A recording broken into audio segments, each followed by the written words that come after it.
Simpson. And Japan have gone absent without lead. This is Whitmore.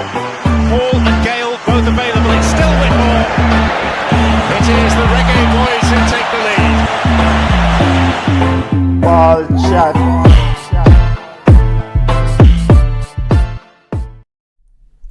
Greetings, football lovers. Welcome to Ball Chat Podcast, the show where we reviews some of the week's major news in the world of football.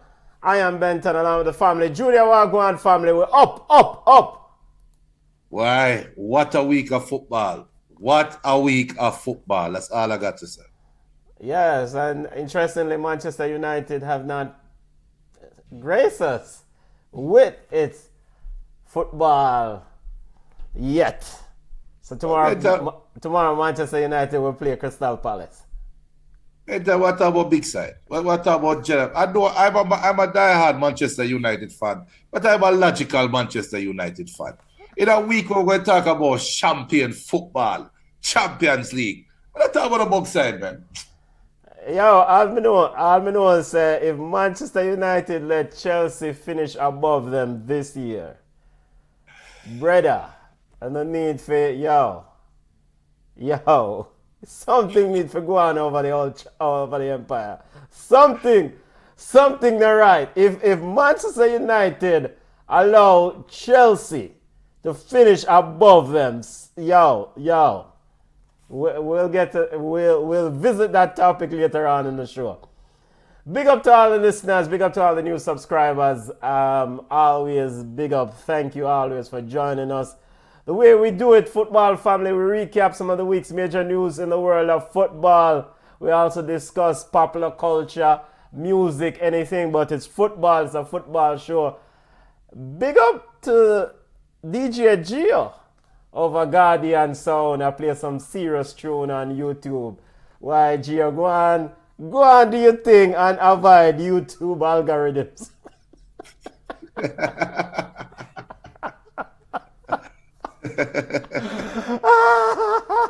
Big up yourself, DJ Gio. Big show, jam-pack show we have for you guys today. We're going to discuss EPL title race running in. Arsenal, Manchester United still in the Manchester City still in the battle. Liverpool had a good week, well, maybe a good weekend also. Spurs kinda dark. We'll discuss Spurs and what's going on with Aston Villa in the Champions League, running for that fourth spot. Hala Madrid, big up to La Liga champions. We'll celebrate La Liga champions Madrid. Junior Bayer Leverkusen over in the Bundesliga continues to break records. Jamaican Premier League semi-finals are up on us. We'll discuss Jamaican Premier League semi-final games up and coming. We'll also celebrate the magnificent Football Writers Association Women's Football Player of the Year, the magisterial Bunny Shaw picking up the title. Yo, come on, my partner in crime, she is refereeing games. Big up yourself, Chad Safely. You know how we do it, family. We start off as always with ballers and bugs. Junior, ballers of the week, impressive players of the week, family. Who you have? Yo, we talk about champion football, and I think both games in Champions League have some contrasts. There are some ways you can nitpick in the game. But to me, I think both games were well played. My ballers of the week, though, Leroy Sané, for showing what Man City saw in him, for showing what Bayern Munich hoped to get out of him in that one game. Yes, he scored a great goal, but more than that, he was constantly a threat against Real Madrid. Toni Kroos, Benton, that pass from Toni Kroos to Vinicius Jr. I mean, come on, man. When we always talk about football played, and I always talk about football going over from individualism to football being played on the blackboard. And what we saw in that pass, we have to break it down, but Toni Kroos bossed the midfield, in my opinion. Not just in that one pass, but he rolled the clock back. He looked like he was comfortable in Germany and as a German and played some ball. You're not going to like this in a bedtime, but the Viking is back. All you dirty people that was out there disrespecting the Viking. I sit down and I'm like, yo, what are they watching? When it comes out the Viking, they said the Viking isn't good enough, and what the Viking do? Score 4 goals. I don't want to hear nothing from one again about the Viking. Put some respect on Erling Haaland's name. Baller. And man scored some clinical goal. It wasn't no one toe, it wasn't no tapping or nothing. Man scored out, yo, come on, man. And my next striker, Nicholas Jackson. I like Nicholas Jackson. I like him. I would love if Manu can slip, trip, fall, and bring in Nicholas Jackson. Man scored 2 goals. Chelsea play some ball. Hold on. You want Manchester United sign Nicholas Jackson of Chelsea? Tomorrow. Okay. I told you guys when the first game of the season, when Manu played against Chelsea with Tammy Abraham, and Tammy Abraham hit the crossbar twice, and Manu won that game, I think 4-1. And I sat on this show that Sunday, and I said that is smoke and mirrors. Manu is not as good as they looked on that day. Chelsea is not as bad as they look at that day. And I really like Tammy Abraham. Which one you like? Tammy Abrahams or Nicholas Jackson? Which one? They're both the same. They are both the same. Nicholas Jackson is a younger version of Tammy Abraham. He just needs to grow. And I'm telling you right now, Nicholas Jackson is going to be a good striker. Take him out at Chelsea, good striker. Speaking of striker, Chelsea meant that. What forget it? I said, yo, I'm not going to call him by his nickname. I'm not calling him by his nickname until him do something. Well, Whisper is screaming from the youth side of Chelsea, I'm ready. Dujan Whisper Richards, he looks the part, Benton. Even though he's playing in the youth team, he looks the part. And it's just progression. It's just maturity. It's just the baby fat is still on him. So imagine when the baby fat gone. Imagine when he really adapts to the speed of the game. I really like what I'm seeing from Whisper. Whisper scored 2 goals this week. Yo, the youth have it, Benton. I was skeptical. All of the cas around him, I never liked it. I never liked what transpired within the family. But we'll keep that out of the frame of this conversation. He is a baller of the week this week. And I keep my eyes on him. And he should be going to the Gold Cup. Big up BM. BM says baller of the week. Olympiacos for destroying Aston Villa at home. While Aston Villa, Unai Emery better figure out something real fast. As Aston Villa in the semi-final of European Conference League. Yes, impressive week for one, Mr. Whisper. Baller of the week, you're a baller, so, big him up. I noticed you quietly evaded the Roy Keane's comment about Erling Haaland acting like a spoiled brat when he got sub. He did score 4 goals. The second and the fourth goals. Beautiful goals. Excellent goals. But he was a bug for a few weeks, so he's back not being a bug anymore, so we have to big him up. I am bigging him up. He's scoring goals, and the header was very, very good, so big him up. Football family, send on your ballers and bugs if you have any ballers for me. Let's just go ahead and give Bayer Leverkusen ball of the year. Let's just do that. No, they've already. I'm not hey, look, whatever happened. No, don't say it. Whatever happened from here on, they deserve a ball of the year. Ball of the year. They may not win another game. Don't say it, Benton. Don't say it. Do not say it. Ball of the year.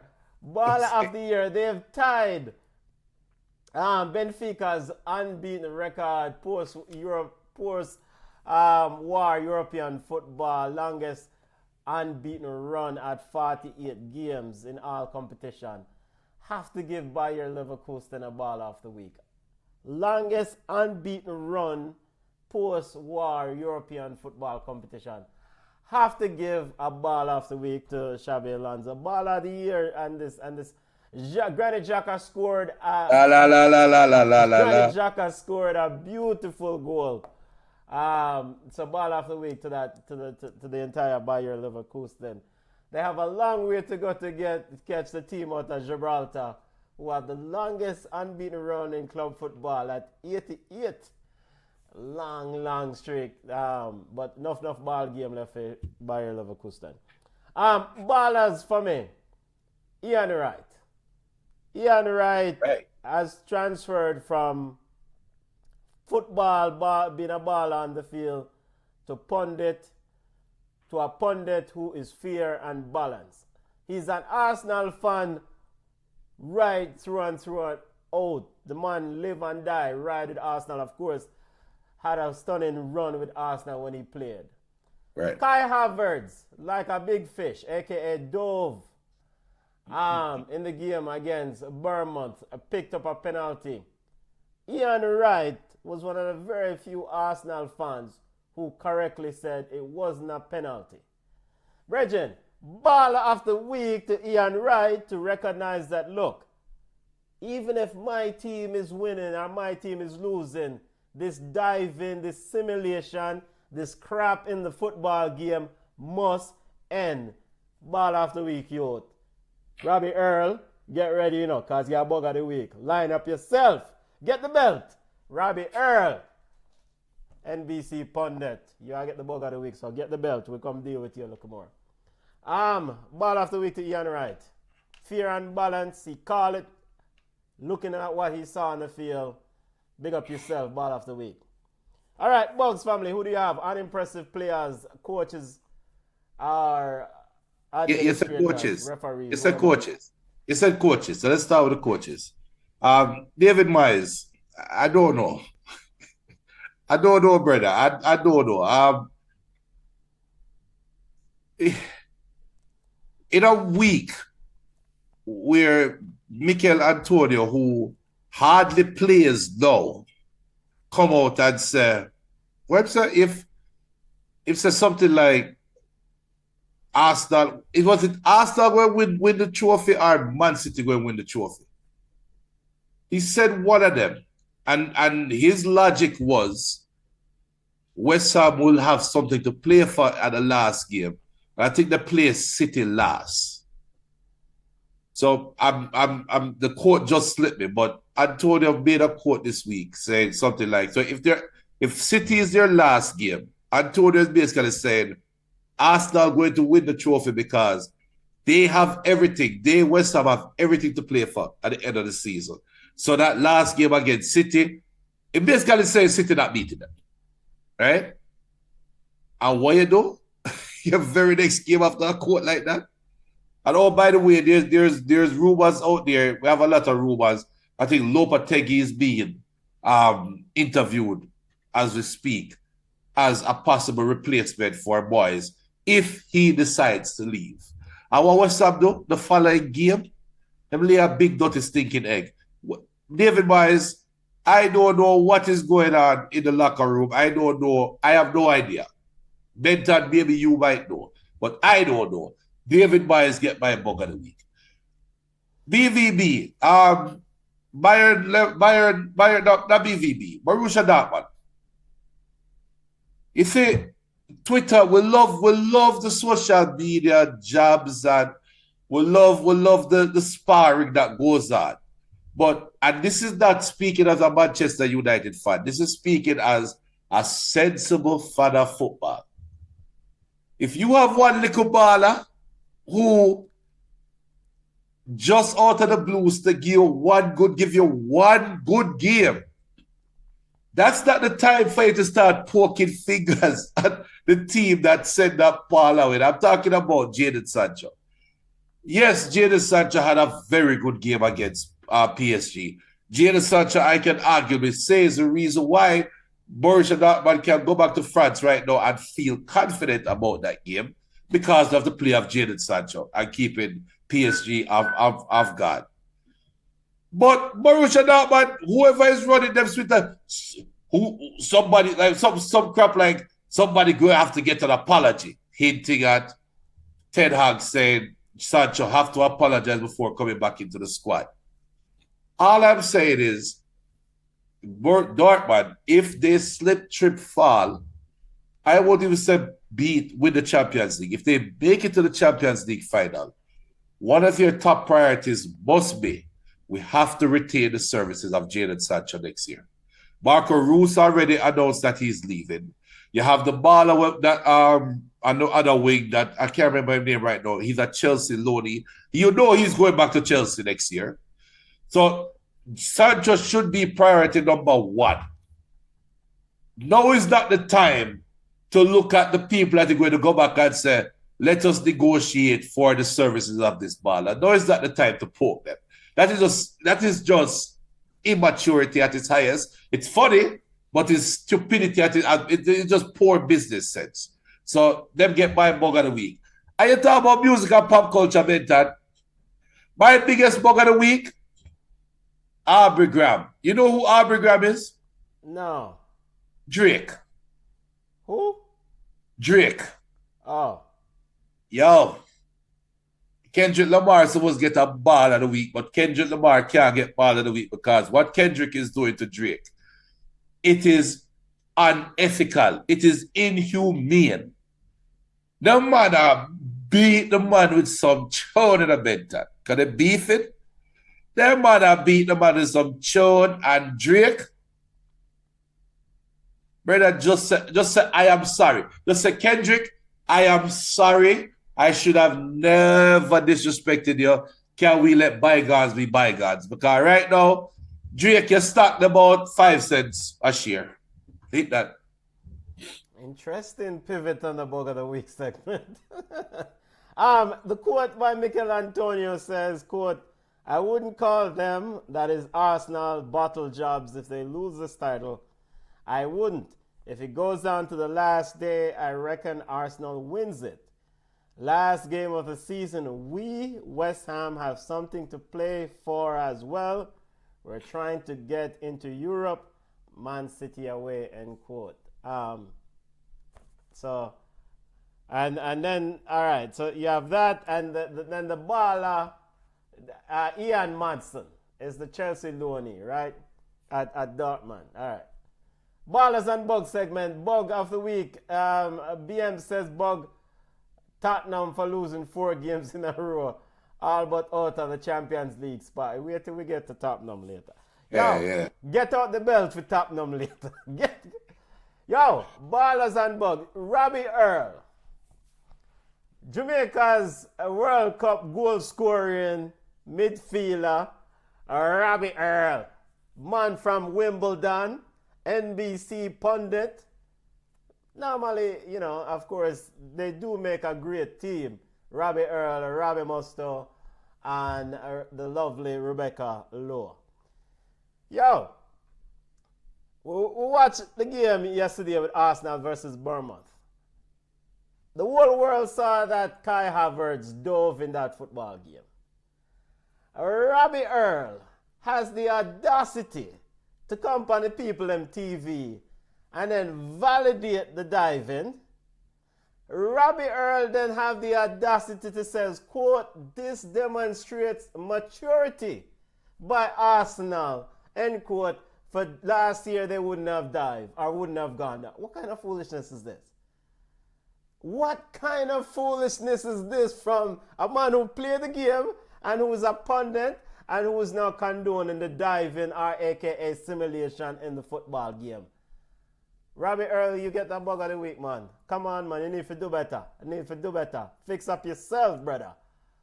Yo, you see the coach over Tottenham, Angie, Pastor Coughlin.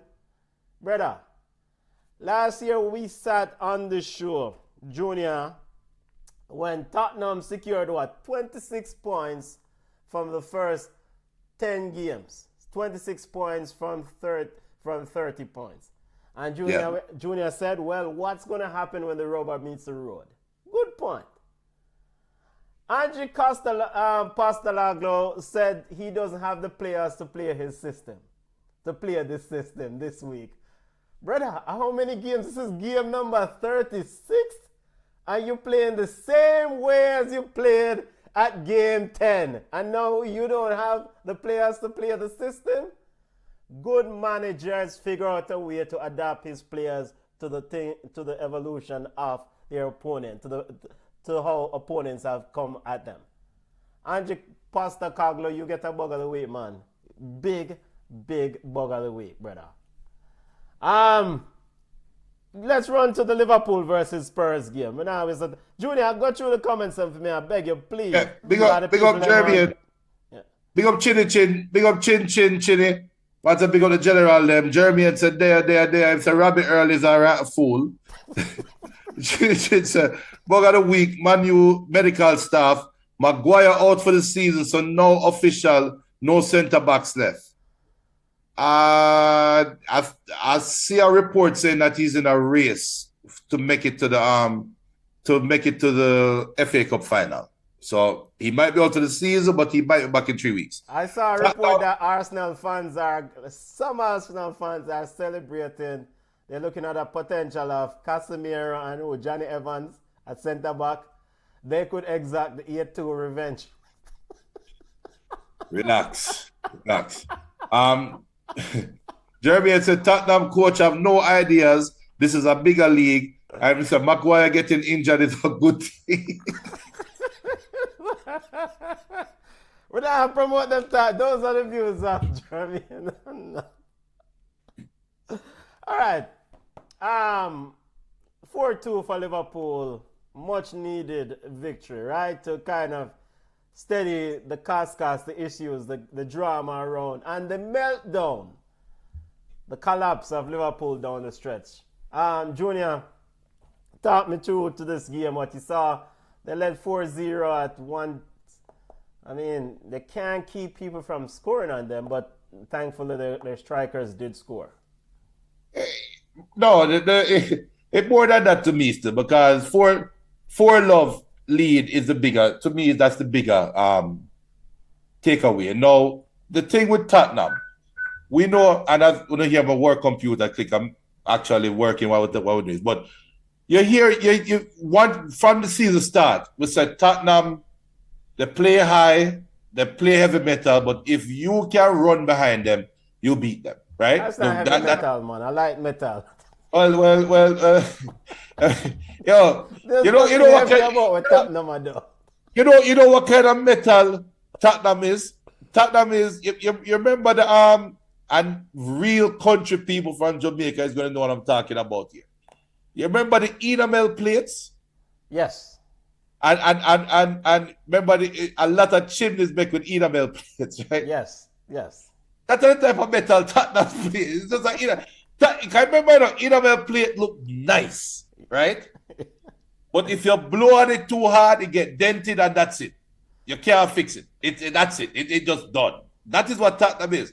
Tottenham and their day will look beautiful. They will play some good football and look great. But if you touch them a little bit, them get dented and that's it. Perfection gone. They don't have the use anymore. Anybody that knows what an enamel plate is, look it up. That's what Tottenham is. And what you saw from Liverpool, because in all fairness, one of the goal from Harvey Elliott, the fourth goal. Yeah. That is a great goal. Excellent the other goal. three, excellent goal, yeah. A big time goal. But the other three goals, the goalkeeper spill it, drop it right to the forward. The Salah goals, I don't know how it beat the keeper for the near post. You cannot explain it away. So when Engine saying we don't have the horses or we don't have the players, enough players to run my system, you have to say, all right, brother, you might have a point because the man might get tired or whatever. But how do you explain the mental lapses? And if they are tired, how do you explain that they're coming back again after 70 minutes, getting 2 goals and making Liverpool get a little bit worried? And they did the same thing last week. How you explain that? You know what? formation matters. Coaches Right. matters. Coaching matters. I mean, we saw Chelsea against Tottenham, right? Recently, right? On Thursday. And we spoke about Yeon-min Son going down the middle, right? Yeon-min Son has flourished playing on the wings. You give Son space, he will kill you. What did Andrew again today? He sent Yeon-min Son down the middle. Put Kulusevski on the right, put Brandon Johnson on the left. There is no real number 10. He played Bentoncourt and Bissouma and Sarr in midfield. They signed James Maddison as the supposed to be number 10. So then why him not up on the field? They scored 2 goals when he changed the formation. When he changed the personnel, he sent Richarlison down the middle and then turned Yeon-min Son out left. To me, Right. why are you playing Son down the middle against people who will body him up? You're taking away his biggest attributes of being able to run at defenders, especially a player like a Trent Arnold who's going to go forward. You did the same thing against Chelsea.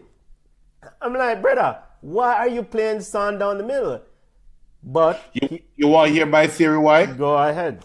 Please getting explain old. it to me. He's getting old. Well, fine. Fine. So he can't run on the wing anymore. No, but he played the wing and all the way up to this point. Because he played the wing and then they brought in that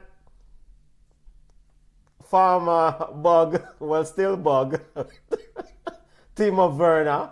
And he's been, I mean, what? Werner has been as expected. Some of the decisions that Ange has been making down the stretch is suspicious. All right, for example, against Chelsea again. So this is how bad the week has been for them, Because against Chelsea again, he put Kulusevski in the number 10 position. And then James Maddison is sitting there and I'm like, well, there must be something going on. We have seen Kulusevski flourish playing on the right wing, right? Earlier on in the season. So then, how are you going to take a brother who's always looking to dribble and play him in a number 10? I mean, shouldn't the role of a number 10 be the first job is to pass and push through the strikers? So I mean, bug of the week to him, maybe, no, granted, Emerson Royal is not the best left back you could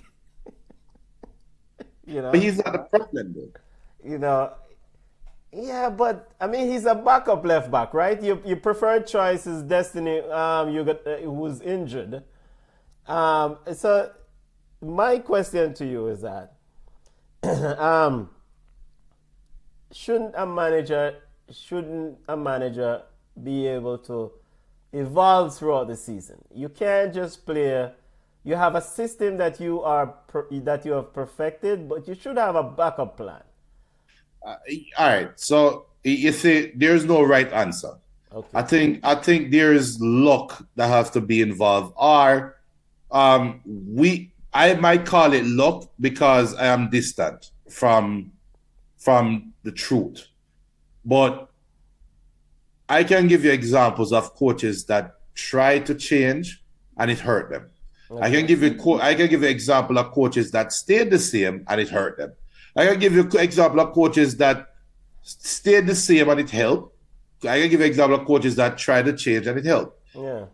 Pochettino, they have not changed. Yet right now Chelsea is feeling like, oh, maybe we are turning the corner. Yeah. Right? What name? Leeds former coach for Argentina. Bielsa. Yeah. Remember Bielsa famously sat there and said, if I change and it don't work, it'll kill me. If I stay the same, it'll kill me. Well, guess what? He tried to change and they killed him. Yeah. Yeah. Right? David Moyes, all of his tenures, all of his failed tenures since Everton, he stayed the same and it killed him. Right? So You can't. You and I, Emery. Some weeks it kill him. Some weeks it save him. Right now it's hanging him. So you can't. He won't suffer the ramification of that because they've built up enough bandwidth because Spurs is a bug side. All right. So how do you explain Thomas Tuchel, who refused to change, cost him the job early, and because he refused to change, they are now in with a decent shot to win the Champions League. And now he's turning. I know if you get bug of the week though, because no one like him want to turn the corner and say nobody know what the future holds. So he is now thinking about staying at Bayern Munich. He actually said he's not. He said he's not. I think he said yesterday that he's not. No, we'll check. We'll check because could be. At least there's so many stories, so many information coming out regarding that Bayern Munich job. Right. And who is a candidate or who is not, who turned it down is just crazy. Right. But he hasn't changed. It's the same Bayern Munich. The goal that Vinicius scored against them is the same problem that plagued them, regardless of who is playing centre half for them, right? Yeah. So and he hasn't changed. Well. I mean, Upamecano being on the bench is not good at. No, but then you put on Mr. Chin and Mr. Chin. Mr. Kim. That does not represent Balcha. Mr. Kim has been doing a very good job other than being run out of his socks against. Chin, Kim, Ling, me. Same thing. If I get run, yo, all right. So when LVG looked at Smalling and said he is easily the dumbest defender I have ever seen him. Remember that? Yeah, but I would not refer to LVG as any sort of good standard regarding the political correctness and being fair and nice to people. We call it like we see it. So, Mr. Kim, the first rule of being a center defender, worse if you're in a two-back system, if you are two center backs. If you are three center backs, you can play around with it. You have two center backs. You do not follow the striker to the middle of the field because you created space behind you. That is what cost Tuchel his job. Right? I think Bayern Munich, and we diverted from Liverpool versus Spurs, but I think Bayern Munich has improved. One of the biggest issues that the one Thomas Tuchel had at Bayern Munich is the reluctance to play Joshua Kimmich. Right. And brother, you cannot have one of the best football players and then you're not playing. Because he never thought that Joshua Kimmich should sit in that sixth position. Now Joshua Kimmich is on the field. He's playing, I think he might play him at right back, but then he steps into midfield as an extra midfielder. So it mirrors Tottenham, because it's the same thing with Madison. Tottenham are idiot side, man. Tottenham is an idiot. All right, so now to make my rebuttal, and we're going to look at Liverpool in a few minutes. You talk about earlier about inability or the luck or the reluctance to change because you might work and it might not work. And I get that.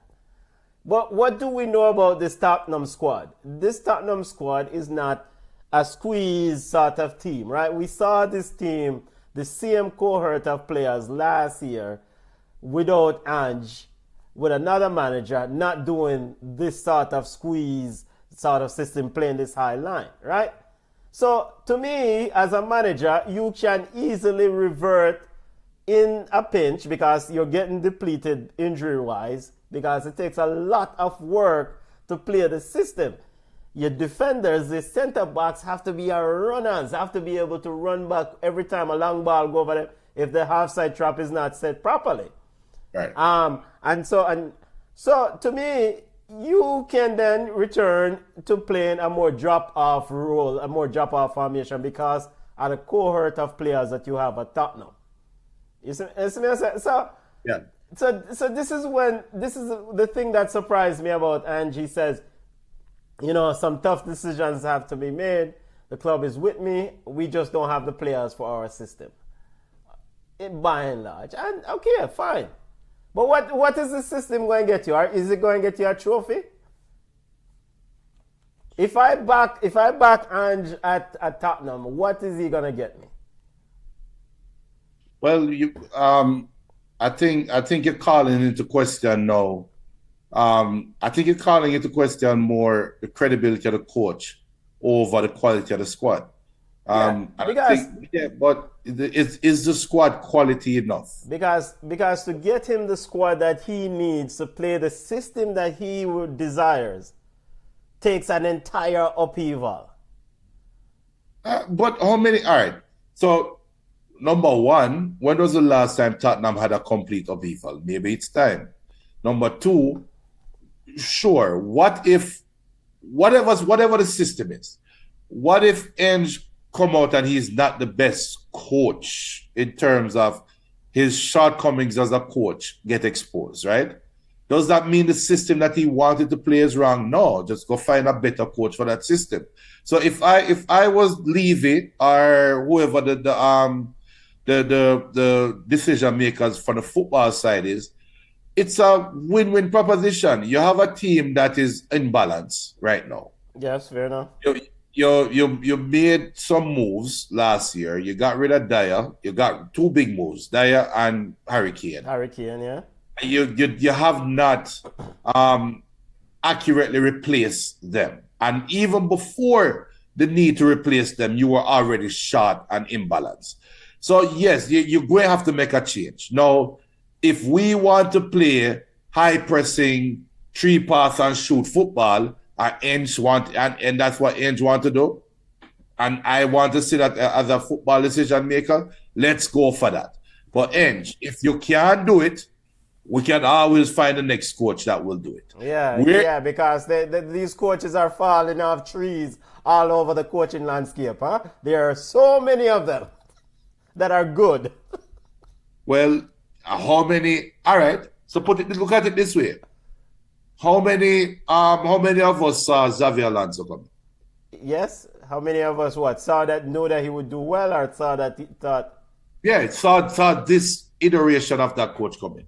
I mean, we didn't think he was going to be successful now, but many of us thought that he will be successful eventually, because we watch him at Sociedad B team, we watch him coaching the Sociedad system, and he was a sensible midfielder. Right. It does make sense. But, all right, so with that being said, yes. Right, how many, I mean, all I'm saying is, Tottenham, you're not expected to win the Premier League anytime soon. So let's just throw that out the window. You can probably win the League Cup. You can probably sneak and win the FA Cup. No, you're not. You're not. Okay, so that make it even worse then. So why are we questioning the quality of Ange? Give him what he wants with the caveat in mind that if Ange doesn't work out, I already have a team that is in place that play a certain style. Where you're going to look like a damn idiot is if when you decide to move on from Ange, you fall in love with a coach over the system. And that coach come in and say, well, here we know what we go uproot all of this. I.e. moving from Pochettino to my boy the Conte to Jose, now to Ange. Or from Pochettino to Jose with somebody in between, to Conte to Ange, right? Look at the difference in systems. Look at the difference in playing style. Think about the money that is wasted investing in players because you fall in love with a coach over falling in love with a system. If I have a system that I want to run, come Ange and you say you can run the system, but I am already recruiting my next manager just in case you fall short. They signed Dragusin as their big defender in the January transfer window, and Dragusin still sitting down on the bench. Is this a failure of Drag to adapt to this system, or is it a failure of management picking the wrong player for the system? It shows a disconnect in coach and management. Okay. All right. That's what it shows. Because obviously, Either the coach never want the player and management bring in the player, or the coach vouch to the player come in and is failing. Right. But either way, there's some disconnect. Either way. But as for Liverpool, this is a very good turnaround, right? I mean, ultimately, I think for Liverpool, equally as important, last week we spoke about the bus stop on the sideline. Why Salah, the man Salah, did not want to come pay him respect and clap. I mean, did something to ignite him or piss him off even further. I thought Salah was excellent today, but most importantly for Liverpool, I thought Cody Gakpo was excellent in this football game. Cody Gakpo scored a goal and he set up the first goal for Mohamed Salah. His movement in and out was excellent. And if Mr. Slot is watching Liverpool, he's definitely seeing things that he can build on for next year. Harvey Elliott also was excellent in this football game for Liverpool. So, job well done for Liverpool. Well done. I mean, the fact that they're conceding goals is a concern, but, you can concede a couple goals now and again when you scored 6 or 4. I think it was a Nigerian striker named Amakachi. Amakachi said if a team scored 21, we score 22. Yep. Yeah. Big up to Amakachi wherever you're there in the world. So Spurs drop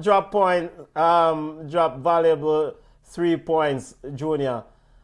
Would you call that's it for them in this Champions League race? Would you say this is it? They're done? Oh, so Aston Villa is playing. And let's look at Aston Villa's game against Brighton. Yeah, the Aston Villa is playing so consistent, don't it? They are not dropping points, don't it? Yeah, but when you look at the champions, Aston Villa, Brighton defeated Aston Villa 1-0. But when you look at the Europa Champions League race, Aston Villa sitting on 67 points, Spurs on 60 points. Spurs has a game in hand, and that game in hand is against Man City. Yeah, so it done. Yeah? It done. I mean, Spurs could took the worst time in the world to lose 4 games on the trot, as BM says earlier. Yeah. I know Conference League might be in play for them. Aston Villa Junior, what is going on with it? It's just exhaustion.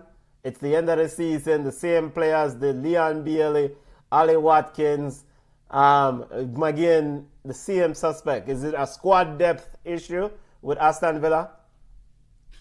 In terms of what though? Because they played against Olympiacos on Thursday night in the Conference League semi-final. Right. And just like today against Brighton, it almost seems like they could play a few more hours and they struggle to either score or create chances, which is unusual for a team about 4 weeks ago was doing all the 2 above quite efficiently. I mean, if I am an Aston Villa fan, I would say they're tired. I would say they are playing too many games. I would say Unai, unfortunately, can't rotate the players them like other big sides, right? If I was an Aston Villa fan. If I was an Aston Villa hater, I would say that shows that the players are not good enough. That shows that they are lucky to be where they are. And if I'm a neutral, which I am, I don't hate them or love them, I would just say that's football. Just like how Chelsea, just out of the blue, giving you a run of good games. Liverpool, out of the blue, giving you a run of bad games. Aston Villa is giving you their patch of bad games now. At the end of the day, you look at the end of the day and say, where did they land? They only have 2 more games left in the Premier League season. They play Liverpool and then they play against Crystal Palace and the season is over. When you talk about the timing though, so that's where when you throw out words like world class, that's where world class players set themselves apart. Does Aston Villa have world class players that can go out there and make differences in games? No, they don't. They have good players. They have very good players, but world class, I think that is what's showing up for Aston Villa right now. So at the end of the season, Aston Villa will finish in Champions League. We can write that up. They're going to make it to Champions League. You're going to look back and say, you had a good season, right? You had a great season. You make it to the Champions League. You make it to the semifinals of the Conference League, yeah. Conference League. Great season. But then when you sit down and really analyze and say, what are we missing? What could have made this good season or great season? What could have made it perfect? Oh, well, if we had a player that can turn around that Olympiacos style, if we had a player that could make a difference in that Olympiacos game, maybe we could have blah, blah, blah. If we had a player that when you look at certain fixtures and say, Brighton game, we gave away 3 points. This game, we give away this track. If we had that one player that could make a difference in those games, maybe we wouldn't have to try to qualify for Champions League. Because remember, fourth place is not automatically in the Champions League group stage. You have to go to qualification. And then, unfortunately, for you, qualification start early. So your summer break is cut short, right? So if you had that difference maker, that's where you could make a difference. That's why you look at Aston Villa right now. They just need that difference maker. They need that player. It's mid-level money club. They don't have the big money like your team. And which is true. That's true. But couldn't they find a diamond in the rough? And this is where recruit. Because if you want to play with the big boys, Benton, you have to go at the part. You're not gonna just show up to the big boy party and say, well, we're kind of lucky to be here, come punch in our face. No, I make it to the big boy party. I want to act the part. So I make it to Champions League, or I think I have a team that can make a run for the Champions League this year. Let's go find that missing piece. You don't have the money for compete with blah, blah, blah. All right, let us send our scout, and instead of him flying first class, you fly coach, and you fly go far. You get a connecting flight so you can stay down in Brazil longer. You can stay in France longer. You can stay in Italy longer. Find me that 18-year-old and bring him in January. I don't think either Aston Villa scout most of us want to fly Spirit or the Spirit version. Ryan here got all the way a call corner of his 5 players. So do you want me to be that guy? Junior BM says, are you saying overhyped Bailey isn't world class? His agent will page you after the show, according to BM. Big up to the agent and the father. Oh, well, thank you. You see that, guys? In the media world, that is called a layup. That is called a hally hoop. Because BM just set it right for the top. So now let me slam the point down. Right?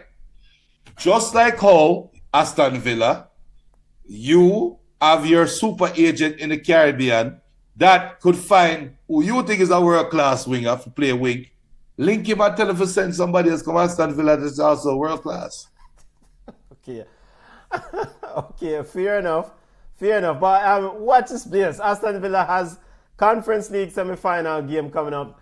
They can turn it around, and we know Unai Emery, the European second league or third league titles are Field's specialty, aka he's won a few of those Europa League titles. So I forget there first. Yeah, so he's looking to get. I mean, it's a lot. All right, regarding Brighton, Adingra, Bala, big up to the youth. Ivory Coast, wonderful year for Adingra. Of course, he won the African Cup of Nations with Ivory Coast. I don't know if Brighton's going to hold on to this Bala in the summer. He was excellent today.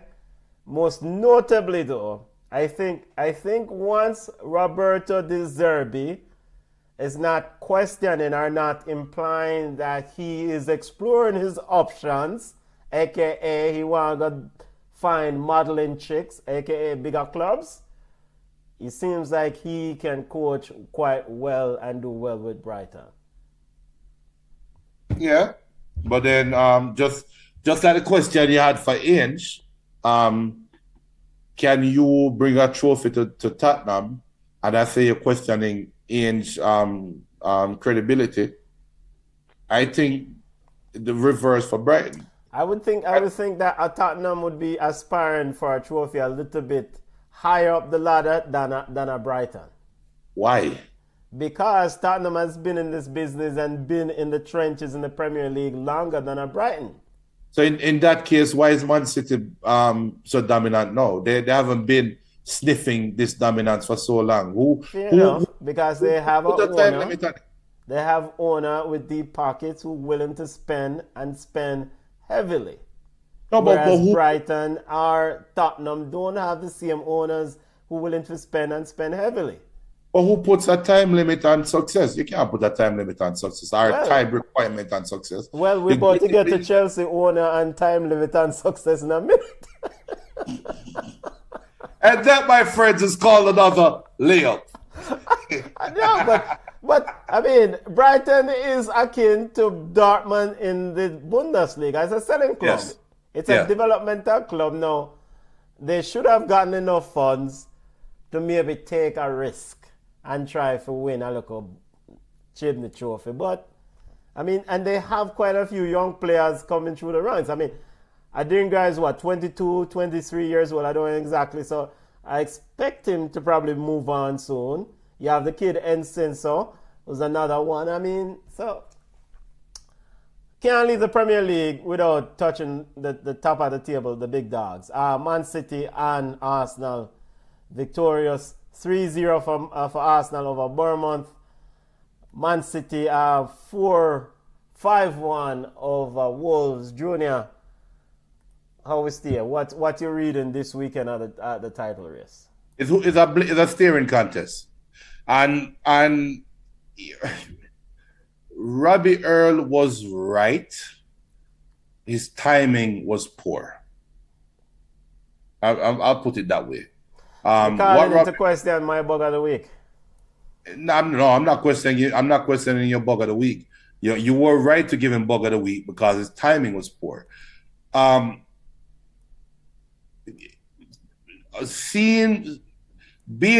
Putting yourself in a position to be interpreted that you are celebrating cheating in the game and calling that maturity, you deserve a bug of the week. However, highlighting that Arsenal is willing to do anything it takes to win is a difference than Arsenal last year. Remember, last year was the year when Arteta, when they were running away with the league, and when they start getting closer and closer, remember Arteta was the one that said, we're not ready to win the league this year. Before the league finished, you remember? Remember he said it, Compare that to this year where, now brother, dive. And when you dive, me will go up there and say, yo, penalty. And when you ask me a question about the penalty, of course it's a penalty. We'll move on. We're moving on. That's a difference in Arsenal this year over last year. It's going to be a steering contest, and let's see who blink first. We would be remiss if we didn't highlight this. Liverpool fans probably would come at us. A questionable interaction on the side at the substitution when Erling Haaland was subbed. 4 goals he scored. Many took it as Erling Haaland was reluctant to come off. Pep at the post-match presser said that he was complaining about the way he was being manhandled and the ref was not calling the fouls. Junior, is there anything to read into this? Is Pep really lying? The man scored 4 goals. Is Pep lying? Not really lying. Is Pep lying about, what the extent of the conversation is? I don't think Pep can be lying. Pep could be telling the truth. He's just not telling the whole truth. Can give you a part of the truth. I say, yo, hold this part and then. So about the next part, brother, we don't talk about that. Well, what about this part? The man vexed and that thumping down. We move on. Well, we know what we saw. And what that shows is Erling Haaland has rabbit ears. He does have rabbit ears. He hears what idiots on podcasts like these are saying. He's hearing what idiots. He said he doesn't pay attention at the post-match press.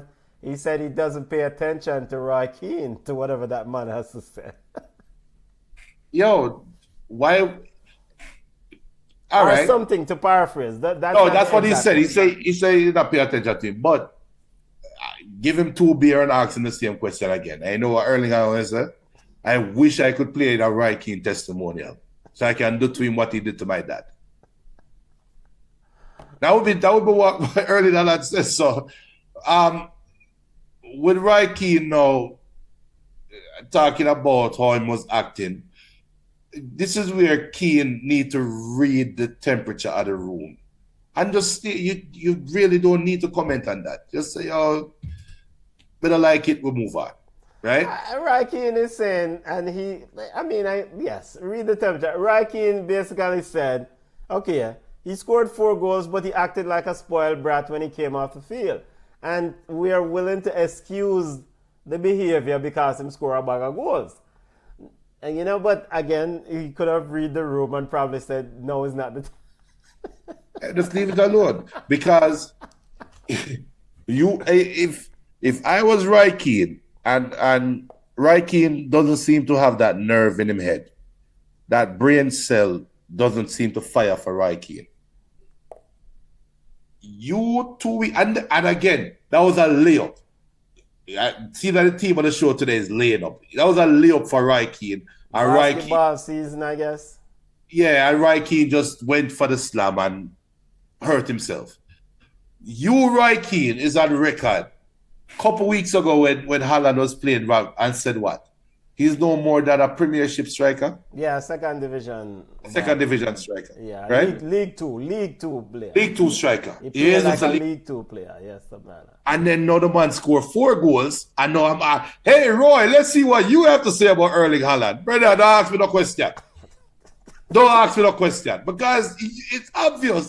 That is clear as day. We are looking for the soundbite that you gave us because you call him a second division striker. He come and put in 4 goals today. What you have to say now? What you have to say? Are you going to apologize to him? That was the opportunity to say, I'd say, if Roy Keane had one of my brains, I'd say, I don't know, it look like Erling Haaland and his family is watching the show. Maybe his dad is still pissed at me. Well, it is what it is. But he went out there today and he said, you know what, Roy? I'm going to show you that I am a top striker in the world. I'm going to put 4 in the bag. And if the coach try to take me off, I'm going to be pissed because I want to score 6.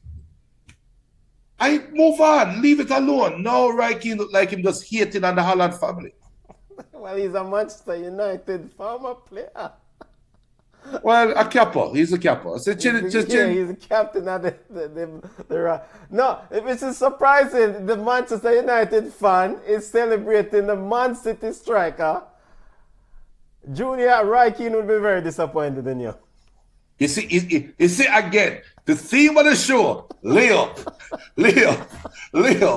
So now Benton is calling me the Carlos Tevez of football punditry.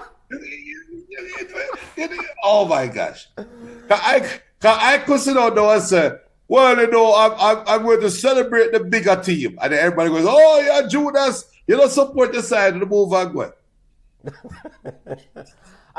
David Moyes, speaking to Sky Sports, says, quote, Declan Rice, we had the best midfielder in the country, end quote, David Moyes, on why his West Ham side have lacked protection at the back after heavy defeats away from home. Junior, talk to me about David Moyes, because a long time I realize it's been a while since Declan Rice has left West Ham. I am a little bit surprised to hear David Moyes speak on Declan Rice today. What? Game 35?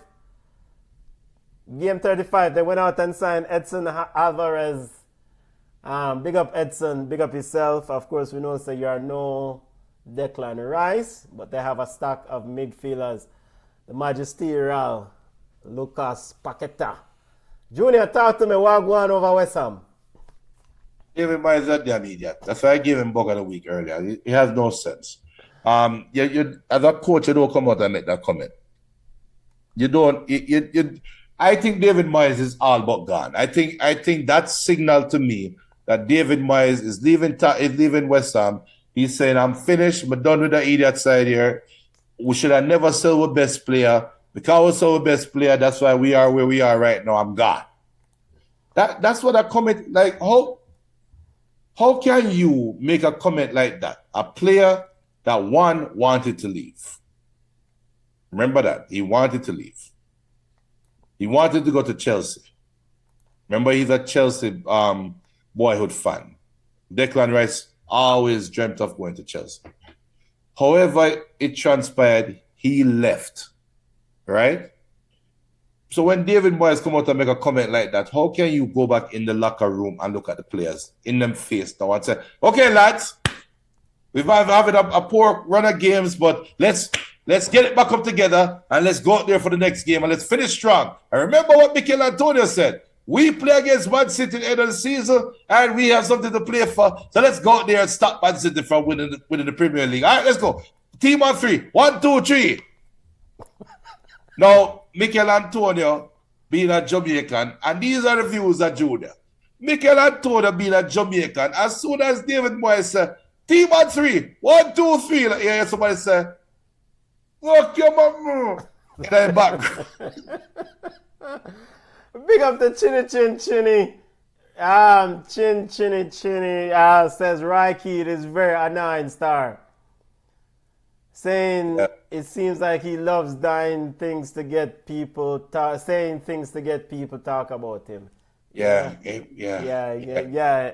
He's one of them Monday where I try, him. He doesn't care. He doesn't have a filter. I just old people, just like my grandmother. My grandmother say whatever she want. Those are the views of Benton. Hey, I just old people vibes. Big up yourself, Granny. All people just say what they want to say, brother. I mean, all right, Granny, go and shut your box. Hey, so when Benton come back with the show and the face swell up, that's the Benton that's scratching cheek from right just like that. That's the ramification of speaking the truth, brother. Regarding David Moyes, David Ornstein of The Athletic, big up to David Ornstein, big up yourself. Very good work as always, along with Fabrizio Romano, the man who cover football transfers wall to wall. David Ornstein speaking on NBC Sports. The group said that David Moyes in February said that he has a contract. He was offered a contract. It was left to him at the time whether to sign, but he decided to delay signing until the end of the season to make his decision. David Ornstein also said he doubt that decision is now up to Moyes whether he remains. Julian Lopetegui apparently is being talked or discussed at West Ham. Junior, you think this is it for David Moyes at West Ham? I think he's signaled it. I think he's done. I think he already has the next job lined up. Wherever that may be. Who gonna hire him? Come on, man. Crystal Palace might hire him. Yes. No, not Crystal Palace. Crystal Palace so they're heading in the right direction. So that's it for David Moyes. So it seems that Amorim of Portugal, Sporting, did an interview and it didn't fit. So they're exploring. It clearly says that the indications are that West Ham are exploring their options. Yeah. Yeah, clearly. All right. And they expect a change. And they're trying to make a change. Now to Mauricio Pochettino. Chelsea playing some good football. Very good football. Excellent. This is the best we have seen Chelsea play. I have seen Chelsea play probably all year. Right? You agree with me on that one? Yes. All right. Pochettino, David Ornstein, again of The Athletic, said that Pochettino has been tested at press conference this week. He's getting annoyed with the questions about whether he's going to be there another year. Blah, blah, blah. He has a one year remaining on his contract with an option for a second, for an additional. David Ornstein reported that management, aka owners of Chelsea, have put European qualification as the threshold, the standard that which Pochettino remains in the job. And by European, they don't mean Conference League. They at least want the Europa League. Junior, Pochettino, regardless, if they don't meet this Europa League goal, do you think they should keep him, Junior? All right. First of all, they cannot make it to Europa League. Let's just put that out there. So if that's really the stipulation, it's virtually impossible. Chelsea have 3 games left. Yeah, right? So let me pull up the table because we want to make sure so them can make it to know. Because let's get the table because this is important. Go ahead, Junior. Sorry. Chelsea have 3 games left. Right? Yeah. So they're sitting in seventh now. Sorry. Right. So they have 9 points left to get, right? Yes. And if they get all 9 points, they will be at 63 points. Yes. Right? And that's the maximum points they can get. Yeah, and maximum is 63. Yeah. For them to finish in Europa, they have to finish above Tottenham. They cannot get to Aston Villa. Aston Villa is at 67, so it's impossible. Yeah, they're not getting the Champions League. Yeah. Right. So forget about Champions League. Chelsea right now have a plus 11 goal difference. Tottenham has a plus 11 goal difference. If Tottenham wins one more game, them and Chelsea can tie. Assuming Chelsea win all 3 for them game, them and Chelsea can be tied at 63. So it's possible. But Chelsea plays Nottingham Forest. They play Nottingham Forest next. They go to Brighton and then host Bournemouth. So they have 2 away games and 1 home game. Nottingham Forest that is fighting off relegation. Brighton that's still trying to keep De Zerbi. And Bournemouth game, I guess that's a waste game. So basically look at Pochettino and say, you have 3 winnable games, go out there and win them. And if you are lucky enough that Tottenham continues their bad run, then fine, you can keep the job. That's basically what I'm saying. But I can't see Tottenham losing 7 games in a row. But Junior, right above, I mean, Newcastle would have something to say about this too, right? No. Because doesn't Newcastle is sitting in the 6th position, and Newcastle 2 points ahead of Chelsea on the same amount of games played. If Tottenham falls, shouldn't Newcastle be in the pole position to take that Europa League spot? Well, so Newcastle play against Brighton next week. That game, yes. Well, let's see what Newcastle do against Brighton. They go to Old Trafford and they play Brentford last. The last 2 games are meaningless. Newcastle can possibly win those last 2 games. But the game against Brighton, yes. Let's see. But they'll have to win 2 away games. So yes, Newcastle have something to say with it. But just like how Chelsea would need the luck of Tottenham to be that bad, I guess you can. The luck at Newcastle will have to be too great. Newcastle is not. They're not in a rich vein of form right now. If you were to looking at all 3 teams, yes, sir, can Chelsea win their next 3 games? The answer is yes, based on their run of form, right? Yes. Can Tottenham win one of the next 3 games? You know, say it's a bit tough because of the run of form, but they have games that they are favored in, right? Yeah. So they should. I cannot see Tottenham not getting a 4 points out of the next 3 games. Tottenham close out with Burnley, Burnley, Man City, and Sheffield. Tottenham should get at least 6 points here. No, not at least. They are going to get the maximum 6 points. Them losing to City. Well, speaking from the Arsenal point of view, at least 6 points here. So then to pivot back to this, if David Ornstein is correct, the stipulation that the ownership of Chelsea's Clear Lake capital has placed on Pochettino, is this too much, Junior? I think it's too much. I think it's I know what to. It depends because I don't think he has dated that expectation. if that expectation was a month ago, it's not too late, right? You had the opportunity. But if that is the stipulation that is put today, Yeah. it's too late. Yeah, It's too late. I would suspect that the stipulation would have occurred. No, not today. I would expect that these are men doing business. They would have looked at what's going on and they said, okay, reasonably, where can we finish?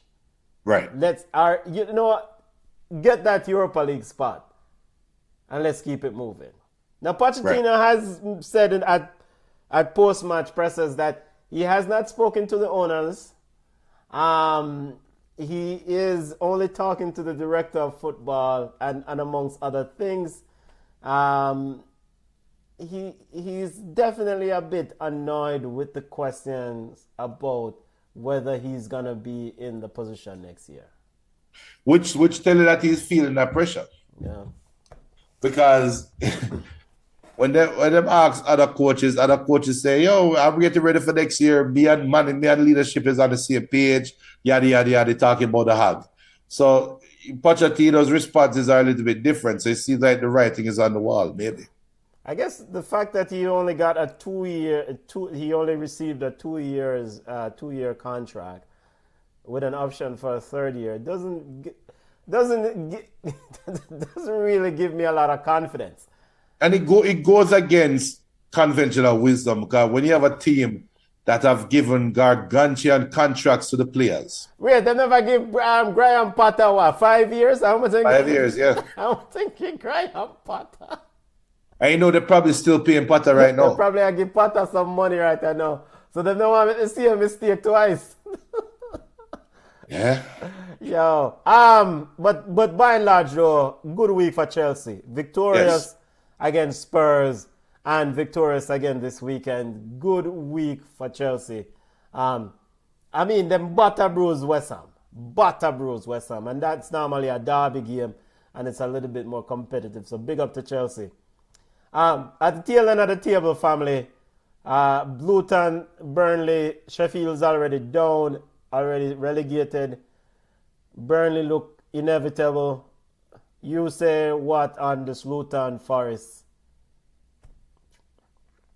Good try, Luton. That was a good try. The ball never bounce your way. They go to West Ham and then they host Fulham. End of the season. Yeah, the running.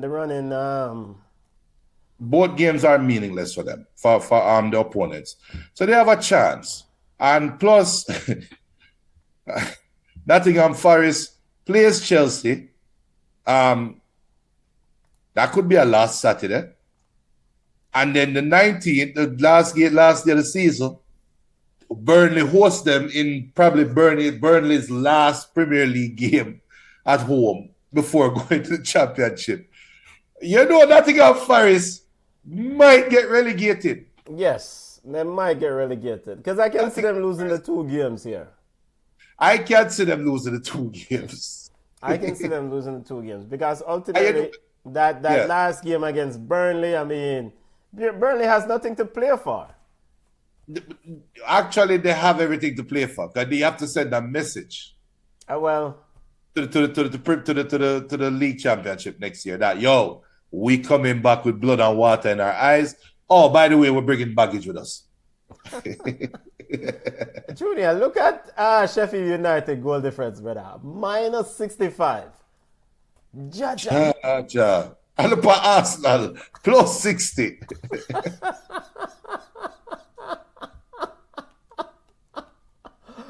But yeah, Sheffield United will close out against Everton away and Spurs at home. Burnley close out away to Spurs and Forest at home. Luton close out away to West Ham and Fulham at home. Forest close out at home to Chelsea and away to Burnley. How could we forget though? Oh my gosh, how would we forget this? Bug of the week. Mark Clattenburg and Nottingham Forest. Yeah. Jesus. This Nottingham Forest thing on this referee situation, it's getting out of hand. In fact, I think there might be some owners of other clubs who probably wouldn't mind Forest owners get relegated. And for football listeners, just to make sure we're getting this thing right, we got this right? Clattenburg was hired by Forest hired Clattenburg to be a consultant for their refereeing situation, right? Is that's and then Clattenburg subsequently resigned from the role yesterday because of all the fiasco around Forest writing multiple letters, I think, to the PGMOL questioning calls against them, right? Right. Yeah. No, I mean, when you look at some of the calls, I mean, they do have a point because, again, I would say that Ashley Young one was definitely a penalty. Yeah, but the bigger problem is this.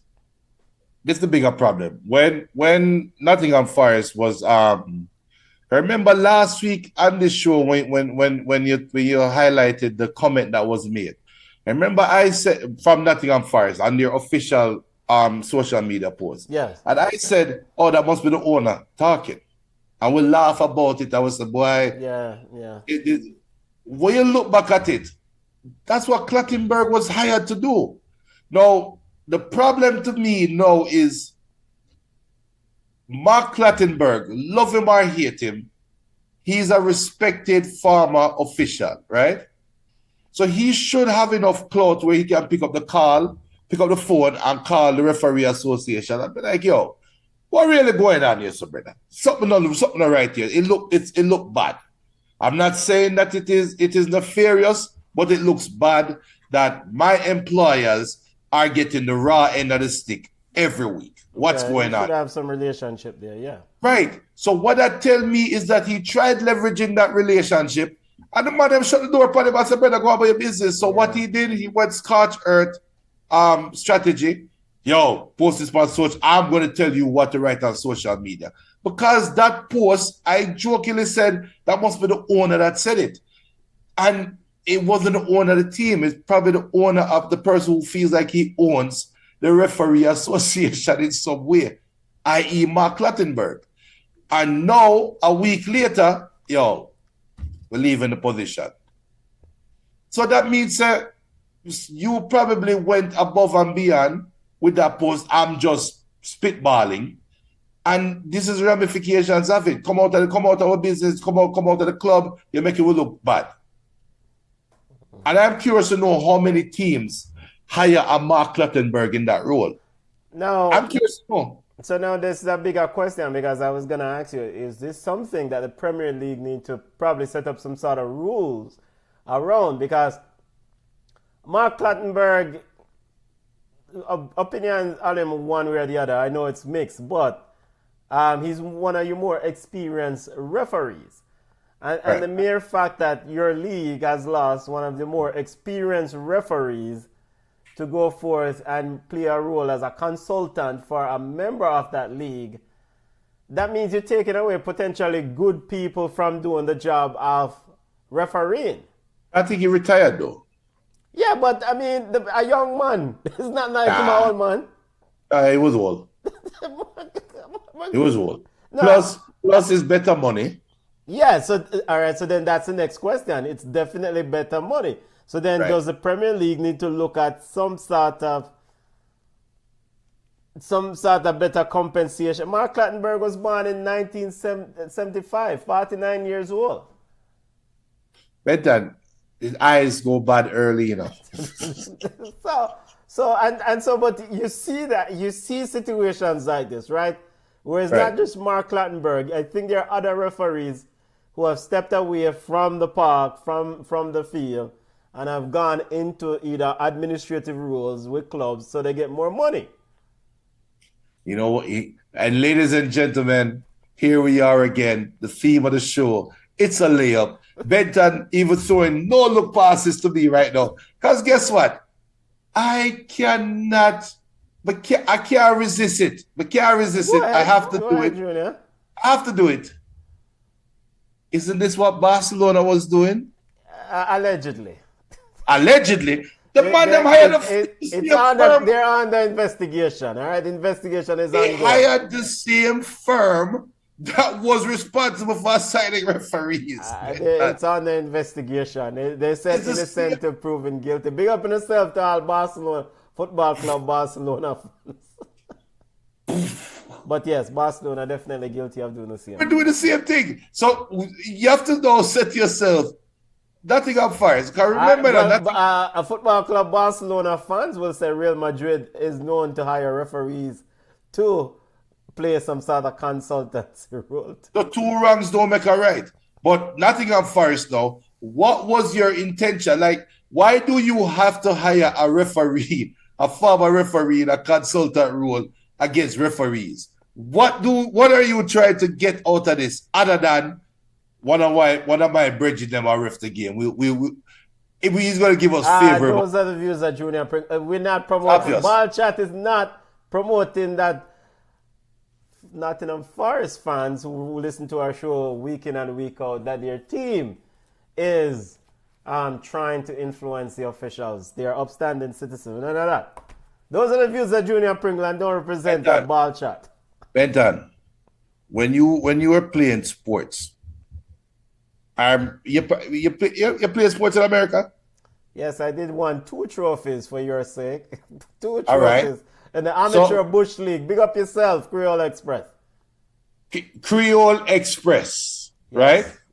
And when you say Creole Express, it's Haitian, the Haitian side, right? Yes, a Haitian team. All right. We'll bag up your team enough time. All right.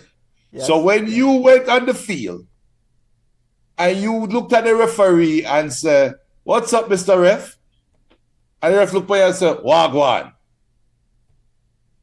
Don't you say, "Wait a minute." Yeah, man. Yo, brother, wagwan, general.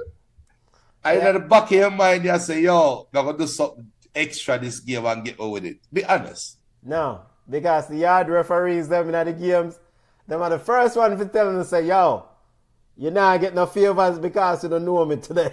I can't under your clot. So guess what? Come forward to me with no foolishness. You get a card under your clot. The yard referee them. Yo. So guess what, Benton? When Nottingham Forest hire Mark Clattenburg and them say, "Yo, you can get the link, you know." What the VAR ref said. "Brother, I never like you a long time and I move your clock." You but let's see what happened with Nottingham Forest. I mean, I think the first objective, of course, is to remain in the league. They're still under investigation regarding the recent statement about questioning the officiating.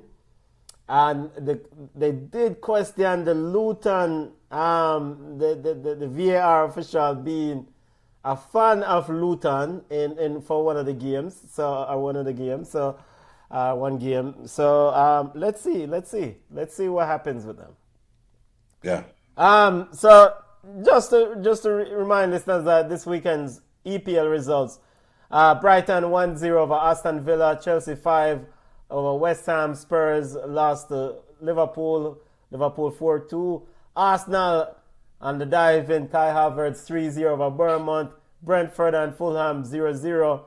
Newcastle, Alexander Isak, not a goal, or was it 1 or 2? 20th goal of the season. Tied with Cole Palmer on 20 goals in the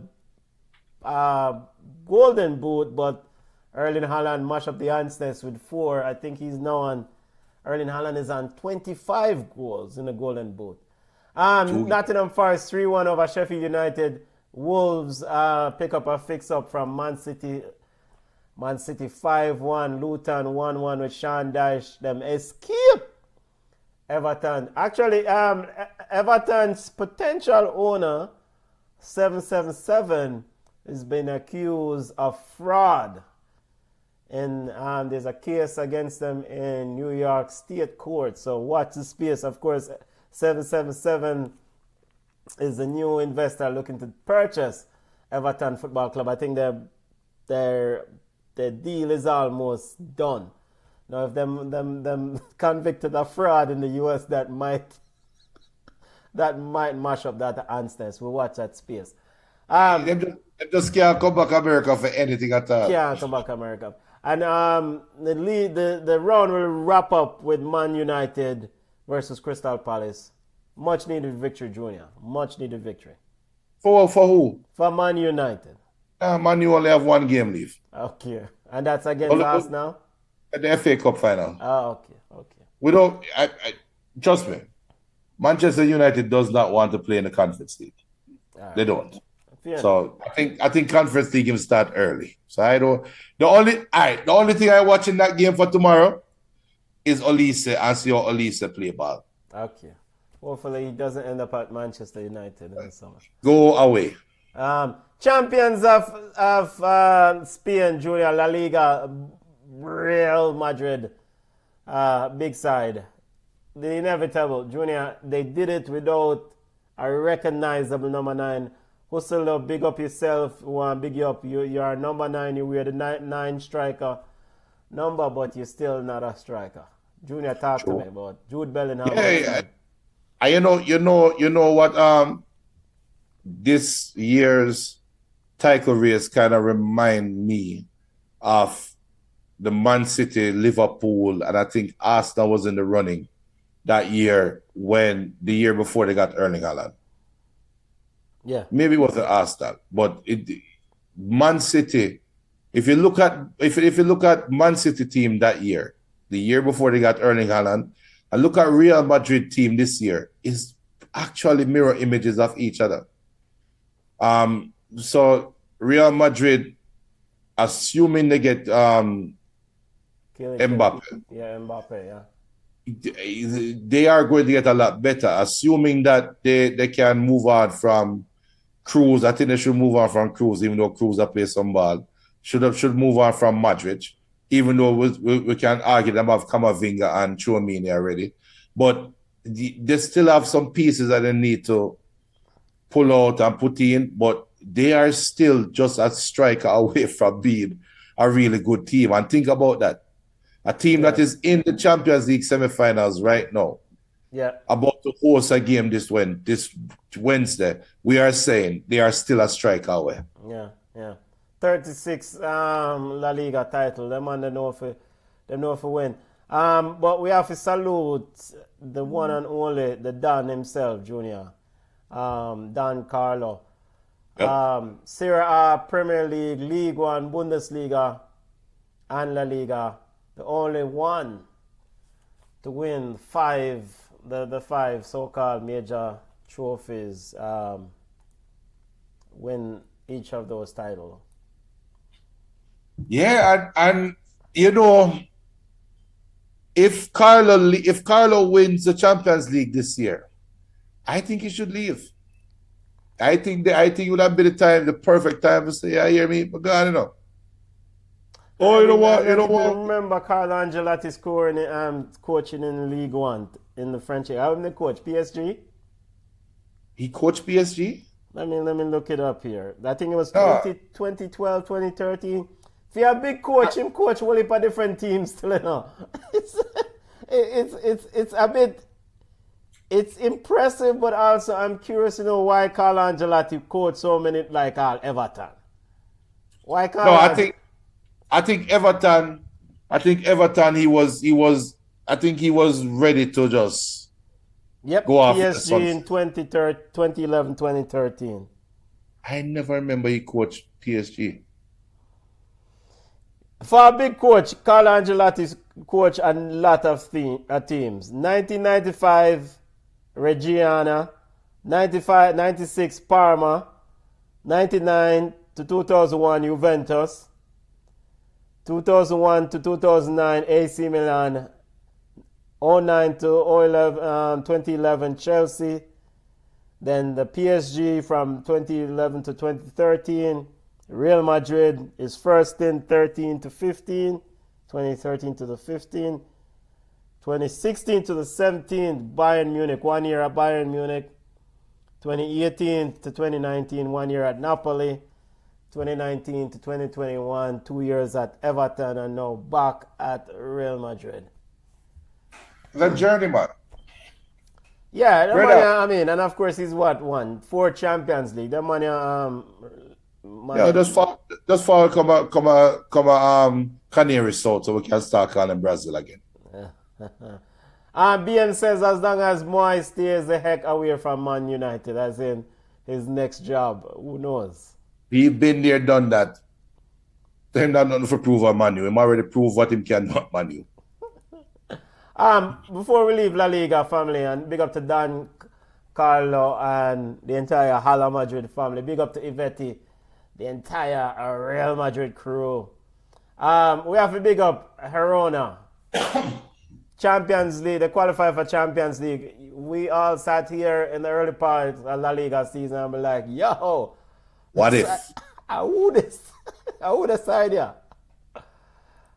First time in their history, Junior. Champions League. Yeah. I mean, but all right. So that's another thing, though, similar to Aston Villa, because looking back at it now at the end of the season, you say it was a great season, right?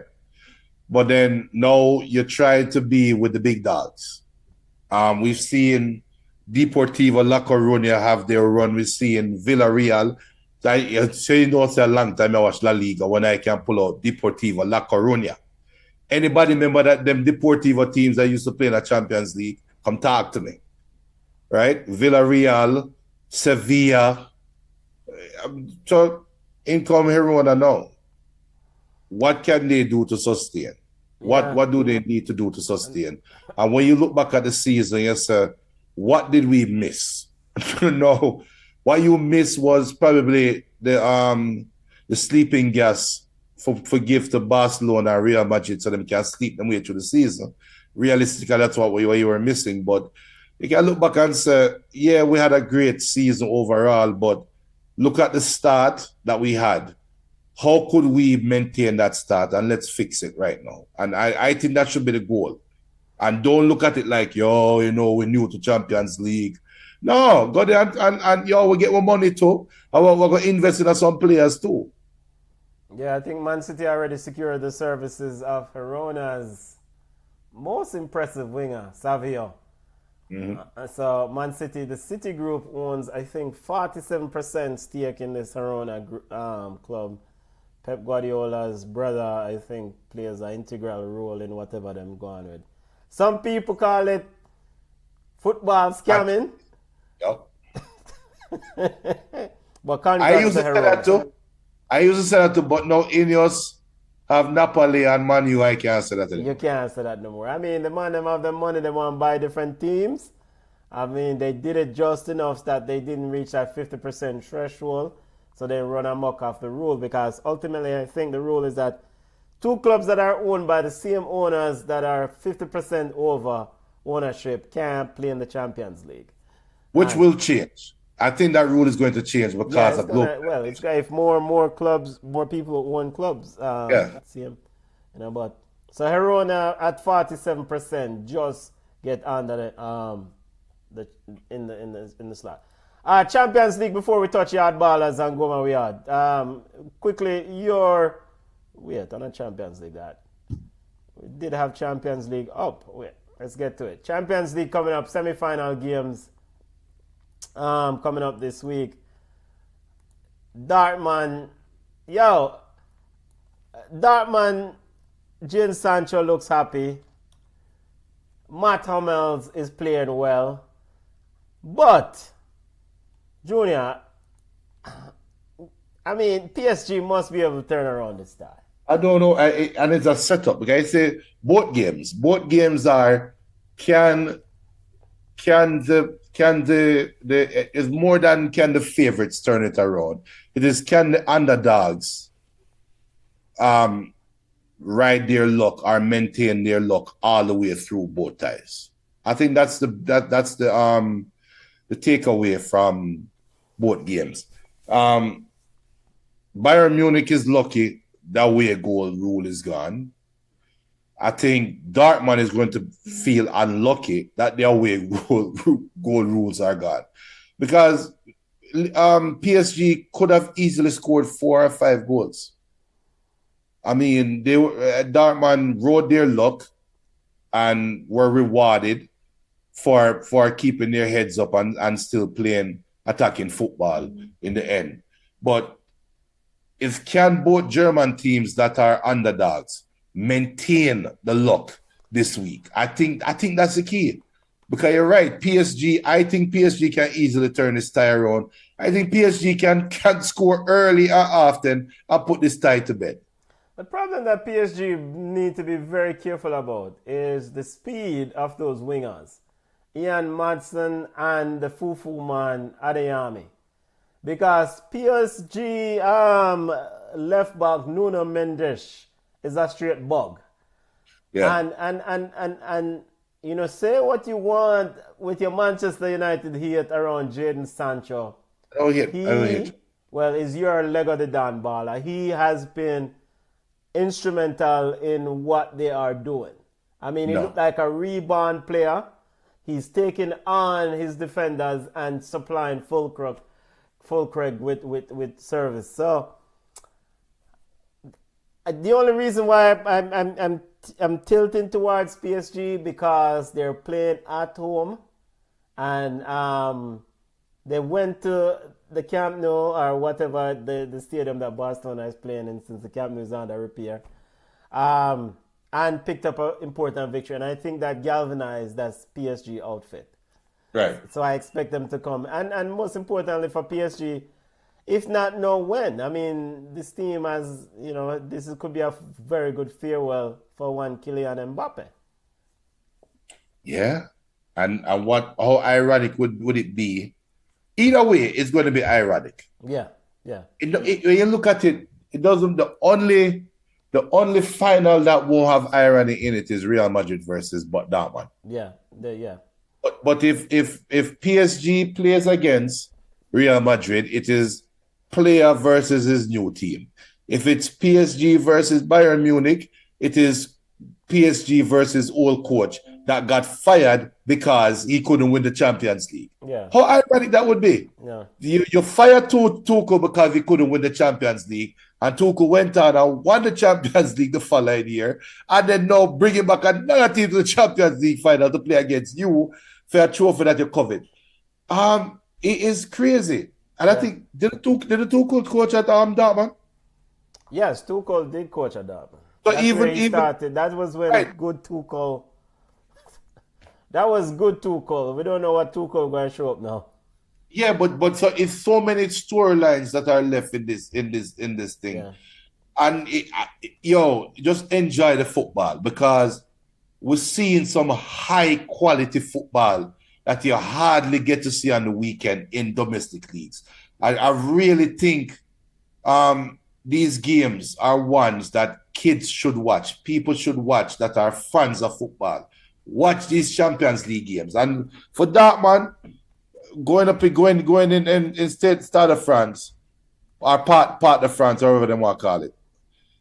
You talk about the wingers, Benton. Can they defend? Because it's going to be I thought they did a good job keeping Kylian Mbappe. Now they rode their luck, but they did a good job keeping them quiet in the first leg. Are they going to be that lucky in the second leg? Who knows? But you have to give yourself a chance. I mean, you create your own luck, as some of the old veterans would say. And I thought their goalkeeper was very good. I mean, Kylian Mbappe probably sitting there and say, how comes me not score? Because their goalkeeper did make some very good saves. So, Tuesday, 3 p.m., PSG versus Dortmund. And on Wednesday, at 3 p.m. is the big sides. Real Madrid and Bayern Munich, the big bad side. I mean,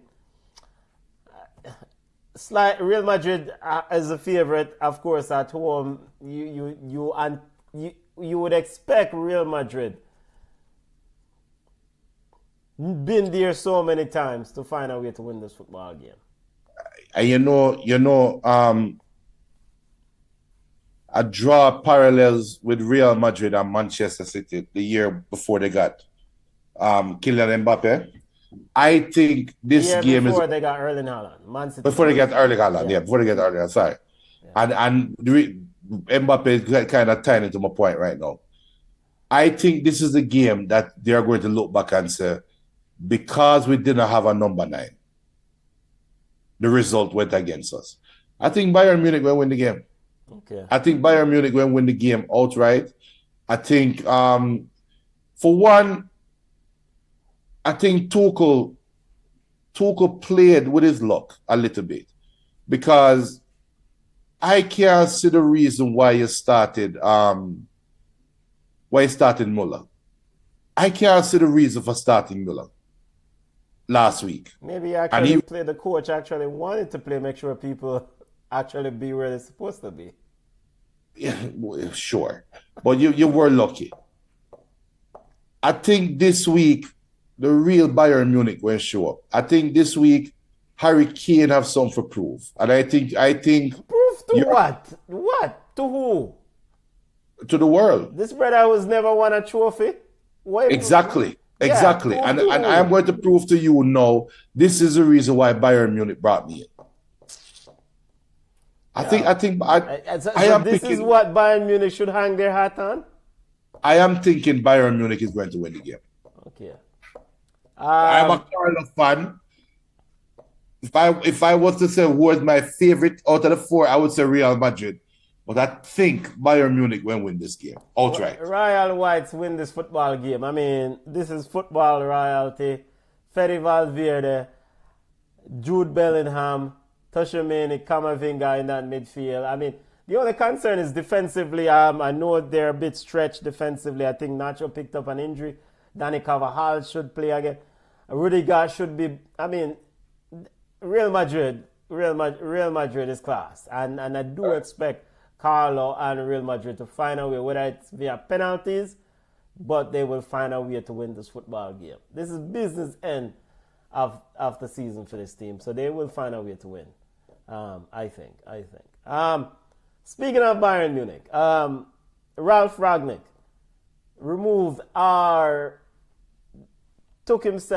turned down the Bayern Munich job, Junior. What exactly is going on with Bayern Munich? I mean, the director of football, Erbel, said that, to paraphrase, said it was good to have Rangnick, but if he doesn't want to be here, then it is what it is. We move on. Are you surprised that Bayern Munich is struggling to find a coach? Yes, because when you look at all the things that happened leading up to where we are right now, you made such a quick reaction to get rid of Tuchel so early in the season. And now you're scrambling, seemingly, in the media. The media is making it look like you're scrambling to find a replacement. These replacements are looking at you like, why you never think about me 3 months ago? Why are you just now talking to me? You already know you're looking for a coach 3 months ago. And the Sky Sports' report, at least reported in the last 2 hours, that Eric Ten Hag is on the short list. No. The list, I must see him alone upon the list. Because nobody else don't want to work. No, that don't make any sense. Well, Sky Sports, I'm looking at it, right? Sky Sports is reporting that Eric Ten Hag and Bayern Munich shortlist to take over from Thomas Tuchel. It says Bayern Munich, Bavarian reports wall-to-wall coverage of Bayern Munich football says the Bayern Munich board was shocked because Rangnick turned them down. I think they expected Rangnick, so they had Rangnick in their crosshairs and they had Emery in their crosshairs, and both coaches didn't want to take the job. You're talking to us too late. Talking to who too late? The Manchester United? No. Okay. All right. Why would English media knows what a German club is thinking to do with an English side? I think it should have been the German media that released that first. So the English media is just fishing around, poking around. But you're talking to these coaches too late. If these coaches were serious candidates, you penciled in Nagelsmann to come to Bayern Munich. And Nagelsmann said, I don't want it. Because right now, Tuchel will make everybody look like a fool. So when Tuchel go through now and possibly win the Champions League, and you want to come take over that team, we'll get him fired halfway through the season, but sure they can win Champions League, no more good. That's what Nagelsmann said. And all the other coaches are saying, in my opinion, they're saying, why are you just now calling me? Why you never interviewed me 3 months ago? Why you interview me when the side low and bad? Now come talk to me now when the side are fly high. No, don't do that. But Junior, this is still Bayern Munich. It doesn't matter. All right, when you talk about football, there are certain clubs or certain jobs that you're supposed to pick up any man or any woman, any coach across this planet and say, yo, these jobs, whether it's Real Madrid, whether it's Bayern Munich, these jobs are prestigious jobs. You want those jobs. And Bayern Munich cannot find, you're getting turned down. Every team goes through a downward spiral. Even Rome, it happened to Rome. Every team is going to go through a bad patch. Maybe this is Leverkusen's time to take over as the German Kings. Maybe this is time for Bayern Munich to take a downswing. Because they're just going to hire a bug coach. They're going to come in. The players don't like the coach. The players revolt. They finished third this year. Then we get rid of some players, bring in some other players. We've seen this story over again. It might happen. BM says, here's a twister. All German final and Dortmund wins. Here's a twister. So then, all right, then why don't Bayern Munich go and hire because we've seen it before, where Bayern Munich always peel off the competitiveness, the competition in German football, right? They take Lewandowski from Dortmund. They took Lewandowski from Dortmund. Then why not? I mean, Mario Götze, they took him from Dortmund. So then, does the inability to lure a Xabi Alonso from a Bayer Leverkusen shows that Bayern Munich's power has weakened over this league? Xabi Alonso was never an option. He was never an option because according to the Florentina Polega and the Bayern Munich beat reporters, he was top of the list or high on the list. Benton, I want Carlo Ancelotti to come coach Jamaica, but Carlo Ancelotti is not an option for Jamaica. But here in the Sky Sports article, it says Bayern Munich still searching for a manager to take charge this summer after Ralf Rangnick, Julian Nagelsmann, Xabi Alonso each turned them down. So it's not just... get that. But what we're saying is Xabi Alonso was never going to consider Bayern Munich job right now. Okay. He's on the verge of something historic at his club. At the time, he was racing Bayern Munich at the time when they fired Tuchel. There's no way he's going to say, you know what, let me sell the last half of the season and let me start get ready for Bayern Munich next year. No, I'm finishing my job. Oh, and then Leverkusen say, wait, brother, before the season done, commit to us. All right, I'll commit to you. I ain't going nowhere next year. So he was never an option logistically for Bayern Munich. I'm going to say it again. Bayern Munich mistake was they did not do their due diligence early. And a lot of these coaches, they have egos. You never talked to me 3 months ago and you don't announce the coach is leaving. Why are you calling me now? I am that far down. I am 3 months down the list now. And worse when me sit down and watch your team and know the reason why you're getting rid of the coach is because of some of those players. And now you're going to come to me 2 weeks before the season done and me now for go plan and see who I'm going to replace whichever ball upon that team I've singled out as the reason for Tuchel losing the job. You want me come take over that job now? No, you're crazy. You're bad. Just skinny 17 _ one side said, I don't want Ten Hag go. And let me look close. I am sure that's Garnacho in his picture. So he's a Man U fan. Big up Just Skinny. But I mean, if Ten Hag is interested, he did coach at Bayern Munich. He already came out and said no. He was part of Pep Guardiola's staff there. He said he's not good. With all the stress that he's getting at Manchester United, why wouldn't he take a look at Bayern Munich, Junior? He can, but I mean, Bayern Munich is in a bad place, Benton. How can a coach trust them? So if I am Ten Hag and you come calling, And I am now getting ready for my summer. And you say, no, come on, Bayern Munich is a bigger side. How can I trust you now that next year, if Zidane get up and say, yo, I'm ready for coach, how can I trust that you are not going to throw me to the wayside? But why wouldn't Ten Hag realistically if Bayern Munich is considering Ten Hag and approach Ten Hag, why wouldn't Ten Hag realistically evaluate his options? When you have the Sir Jim Ratcliffe, the Ignatius guy, doing all these interviews saying that how Champions League is a target and we're going to evaluate the season. There were reports that Graham Potter is his boy. I mean, Graham Potter got to game them. So Ten Hag was also getting undermined at Manchester United. So now he should have a negotiating power because here is a big club, a bigger club that is interested in him. So let me ask you a question then. Yes. Bayern Munich has won the Bundesliga the last 10 years, right? Straight. 11 years. 11 years. Yes. But then this year is when it stops, right? Yeah. Looking at the Bayern Munich side right now, can they win the Bundesliga? If you were a coach, do you feel confident that you can walk in, take over that team, and only have to make a minimum amount of changes and win the Bundesliga next year?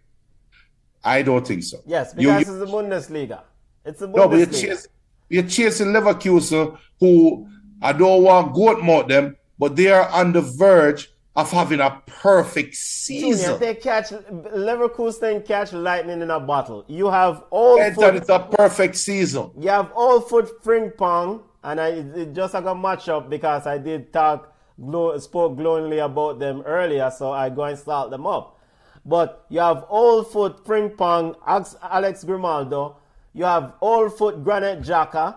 So you don't expect, and big up to Victor Boniface, who was probably on Twitter talking trash to people. But you don't expect Bayer Leverkusen to come back next year with the same energy. No, but then I expect the coach to make the right changes. I mean, Granit Xhaka is Old Foot Granit Xhaka is a huge part of what they accomplished this year. And they can move on from Granit Xhaka. They can send Granit Xhaka back to Switzerland to go play for a small team. And you have those quality that's are readily available that's going to fit in. If Xavi Alonso come calling, and you are let me think of a holding midfielder. If you are Rafael Leao, now he's not a holding midfielder, but if you are Rafael Leao at AC Milan and Granit Xhaka and Xavi Alonso come calling, won't you listen? Yeah, you listen, but you're not going. Yeah, oh, you know that. You're not going because you're going to a team that the future is unpredictable at best. We know, all right. We can talk how we want. How there's a reason why Bayer Leverkusen has not won a Bundesliga in 120 years. Yeah, because they never had Xavi Alonso as coach. That's the reason why. So in 120 years existence, you couldn't find one coach? No. And now apparently you're going to just go on this great run and win multiple Bundesliga titles. Man City was the same thing. No, but Man City has also enjoyed the benefit of other teams in the Premier League turning into bugs. And Bayern Munich hasn't turned into a bug this year. Bayern Munich is the same team with an incompetent manager. An incompetent manager is on the verge of winning the Champions League. What verge? What verge? He's in the semi-final. And they are going to beat Real Madrid this week. All right, when they beat Real Madrid, then we can talk about on the verge. All right, fine. But it's still Bayern Munich. It's still Bayern Munich that has won multiple 11 European Bundesliga titles. In fact, I would bet bet money that Tuchel and Bayern Munich were caught off guard by Bayern Leverkusen. When they were planning their season and potential competitors in this league, Bayer Leverkusen was nowhere near that pick. Benton, who cares? Who cares? If you're in a league, right? And let me pull it up. You're in Because a league. remember what you said a couple years ago. You know? I want to reiterate what you said. You said it's one thing to be a hunter, but it's next thing to become the hunted. That and yes, And now so Bayer Leverkusen will have the bullseye on their back. which they should, but I can't fathom I can't digest the statement that Bayern Munich never said Bayer Leverkusen coming. No, Bayern man, Munich that's- has 69 points. Bayern Munich has lost 7 games this year. 7 games they lost. They have lost the same amount of games as the 3rd team and the 4th team. So even if Bayer Leverkusen didn't exist, Bayern Munich would be in a title race right now with Stuttgart and RB Leipzig. And this is how bad Thomas Tuchel has been. Because remember the guy that he has replaced, the guy that Thomas Tuchel replaced, you know, Julian Bayern Munich is going Nagelsmann. down. At the time he was replaced, I think they were on some excellent run, but it wasn't pretty enough. It wasn't good enough. No, remember Nagelsmann failed in the Champions League. Yes, but domestically they were still winning football games. Yeah, but it's just like PSG. It is understood that you are going to win the league title. We don't care about the league title. Well, Your name is on the league title, Well, understood is not happening this year in the Bundesliga. which is why Tuchel is moving on. And this is why Eric Ten Hag should hear them out if they come calling. Oh, but then, which is true, but the expectation at Manchester United is top 4. The expectation at Bayern Munich is win the league. And you have a team that have 69 points with most of 2 games left, have 7 losses. You have to move on from Muller. You're going to have to get in another defender. You have to right the wrong of Eric Dyer being signed. You have to right the wrong of Open Meccano. You have to fix Alphonso Davies or move on from Alphonso Davies. You have to figure out Gnabry and Sane and where they fit into the plans. Is too much. You have Kimmich that is there, that is unsettled. You have a lot to deal with. And oh, by the way, you are going to come in as a disgraced coach from Manchester United who failed. From a big club to another big club. It's too much to ask. I don't think it's that easy. You have a lot to deal with that Manchester United? But it's an easier, I think the expectation is easier to attain at Man U than it is at Bayern Munich. And you're coming in, you're not seen as just a failed coach. You're one of many failed coaches at Manchester United in recent memory. So you, Mr. Eric Ten Hag, say, yo, Manchester United is just a party shop. AKA, it cannot be fixed. I'd rather go to Bayern Munich where things just need some players, move on from Alphonso Davies, move on from Muller, and then move on because I know the culture of this club. I was already a part of this club. I am back to bring Bayern Munich with. Yo, Bayern Munich, make a call right now. Make the call. Because we don't even know what Manchester United is going to look like in the summer. True. So you rather Ten Hag over the Zebra? Of course. I think the jury out on this Derby is that tactically seems like a good youth. Right.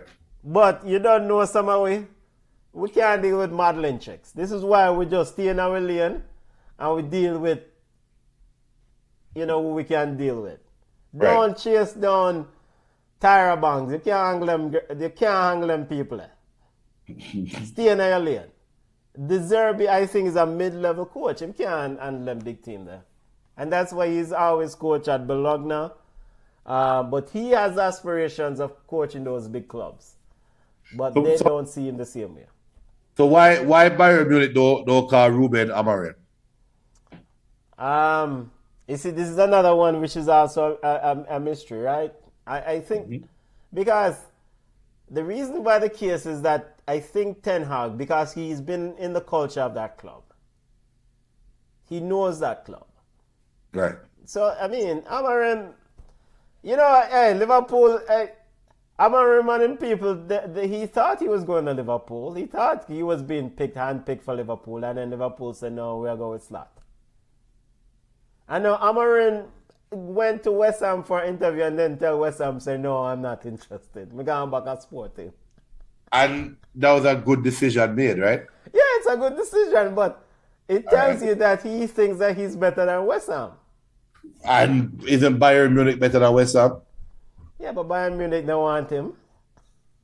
Yet. No, man, I don't think Bayern... They're going down the list. Eventually, they'll get to that number. You hope. Manchester United plays Crystal Palace tomorrow. Sky Sports is reporting that Erik Ten Hag is added to the short list of Bayern Munich in the last few hours. So that's breaking news. So watch your space.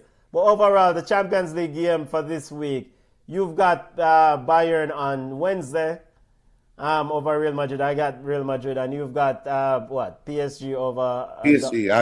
Yeah. I think it's going to be a Germany versus France final. Well, obviously, Bayern Munich versus PSG. All right, see that. All right, time for we just run through the yard ballers report. Come on, is out and about. Big up yourself, come on, boy. We're running long today. Football jam pack. Big up to Jordy Brown. Big up. Ball of the week. Jordy Brown graduated from your alma mater, Junior. Would you like to say a few words of the illustrious matriculation that you offer down at what school name? Well,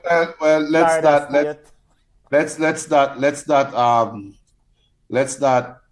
I won't lie. I went to Florida State. I never finished Florida State. They actually keep me out of school, but whatever. Yo, some man go school, go Florida State, go on bench. But big up to Jordy Brown and big up to Jordy Brown, yeah. Big up. Hey, Peter, I think a story though. It's a Florida State, Dice, Tallahassee Dice. You have Florida State, you have FAMU, two big colleges, and they are separated literally by a trade line. Yeah, because FAMU is a HBCU, right? HBCU, and they are literally separated by a trade line. Yeah. Florida State is on the left side, FAMU is on the right side, and you have a trade line running right through. And you have some field, right? Just you have some field, right? So we used to play some ball. And that was when Sweden was the big side, big women's team, international team, and Florida State recruited Swedish players, just like how they are recruiting Jamaicans now, seemingly. Yes. And I feel I know why, because a youth that I used to play football with in Tallahassee, he started working with the girls program at the time. He's a Jamaican youth. I can't remember his name right now. He's a little fussy still, but he's working with the team. And I know he was going up the ranks until I lost contact with him. And it would not surprise me he's at the top. I better reach out to him. I reach out still and see if he want to forward for the show. I call the man a fussy. The man should fussy. Me tell it to him face. So, but at the time though, because I never forget it, he brought the Swedish girls that we used to play football on the, they call it bandshell. And we play football every evening. Every evening we play ball. And then bring the Swedish girl and come out there, and it's my first time meeting women from Sweden, and the golden locks, the blonde hair, and them aggressive, boy. Them aggressive. So it's a tradition there in Tallahassee at Florida State to bringing in international women footballers, and Jordy Brown is one of the many, but we're proud of her as a Jamaican, stuck it out, went to school, got our education, represented the country at the highest while going to school, and did our education. And salute Jordy Brown. You set the example for a lot of female footballers. I won't pull the curtain back too much, but a lot of female footballers in Jamaica, you are getting support from great people.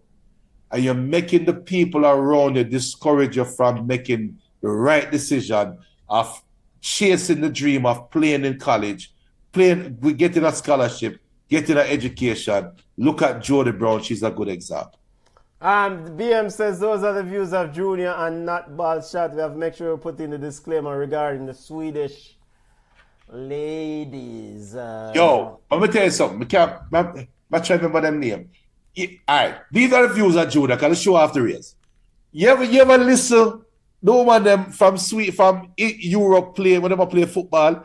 Watch the game and listen. All the years, yeah! Oh! Yeah! Right here! Yeah! Yeah! Let me tell you something, man. I play a ball game, scrimmage ball game, or I play hard. And these girls want to come out here and play with us. I don't want to scream for the ball. I tell Bridget, say, yo, shut up on the ball.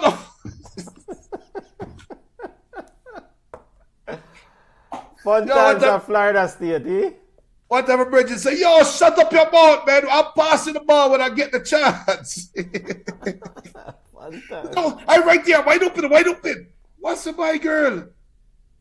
First of all, if you look behind you over your left shoulder, that youth is from the deep country in Jamaica, and he cares zero about your college scholarship. If I pass this ball, he is going to scrape you off the ground. First of all. Second of all, you're a bigger baller than you. Come sit over this, man. But one big up Jody and Junior, you said it right, 100%. Jody Brown is setting the along with others, because Bonnie did attend Tennessee, University of Tennessee. So, yo, you see them people, any parent who have a daughter who have play, or boy, any parent who have a youth who have play ball and apprehensive or reluctant, I don't want to leg of the youth to go play ball or foreign, because them no want, them must stifle the youth them growth. Jody Brown, Bonnie Shaw, college students now excelling on the grand stage. Look upon Bonnie Shaw. And Jody Brown, look what's next. I mean, she has the same sort of potential career trajectory. So, parents, free up the youth them and let them attend university overseas and get them scholarship. And it's free, you know. So, congrats to Jody Brown. And regarding, you know, we have to salute the one and only, the magisterial Bonnie Shaw. Football Writers Association Footballer of the Year. Women's Footballer of the Year in the aisles there, Junior. Talk to me. We need to pull up the stats then. Big baller. Big ball. And you know what? Man City leaders should get the bug of the week, because they have one job.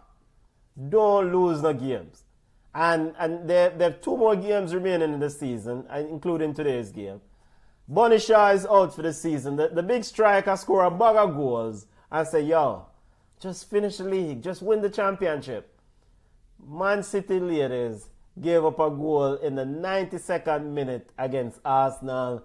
Open the door wide open to Chelsea to run through. Maybe Chelsea go and fix up the rest of the teams and win the title and send off Emma Hayes in fine style. So, but Bonnie Shaw did her part.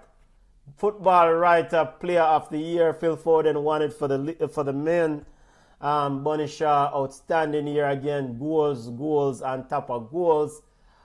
Tennessee grad, big up yourself.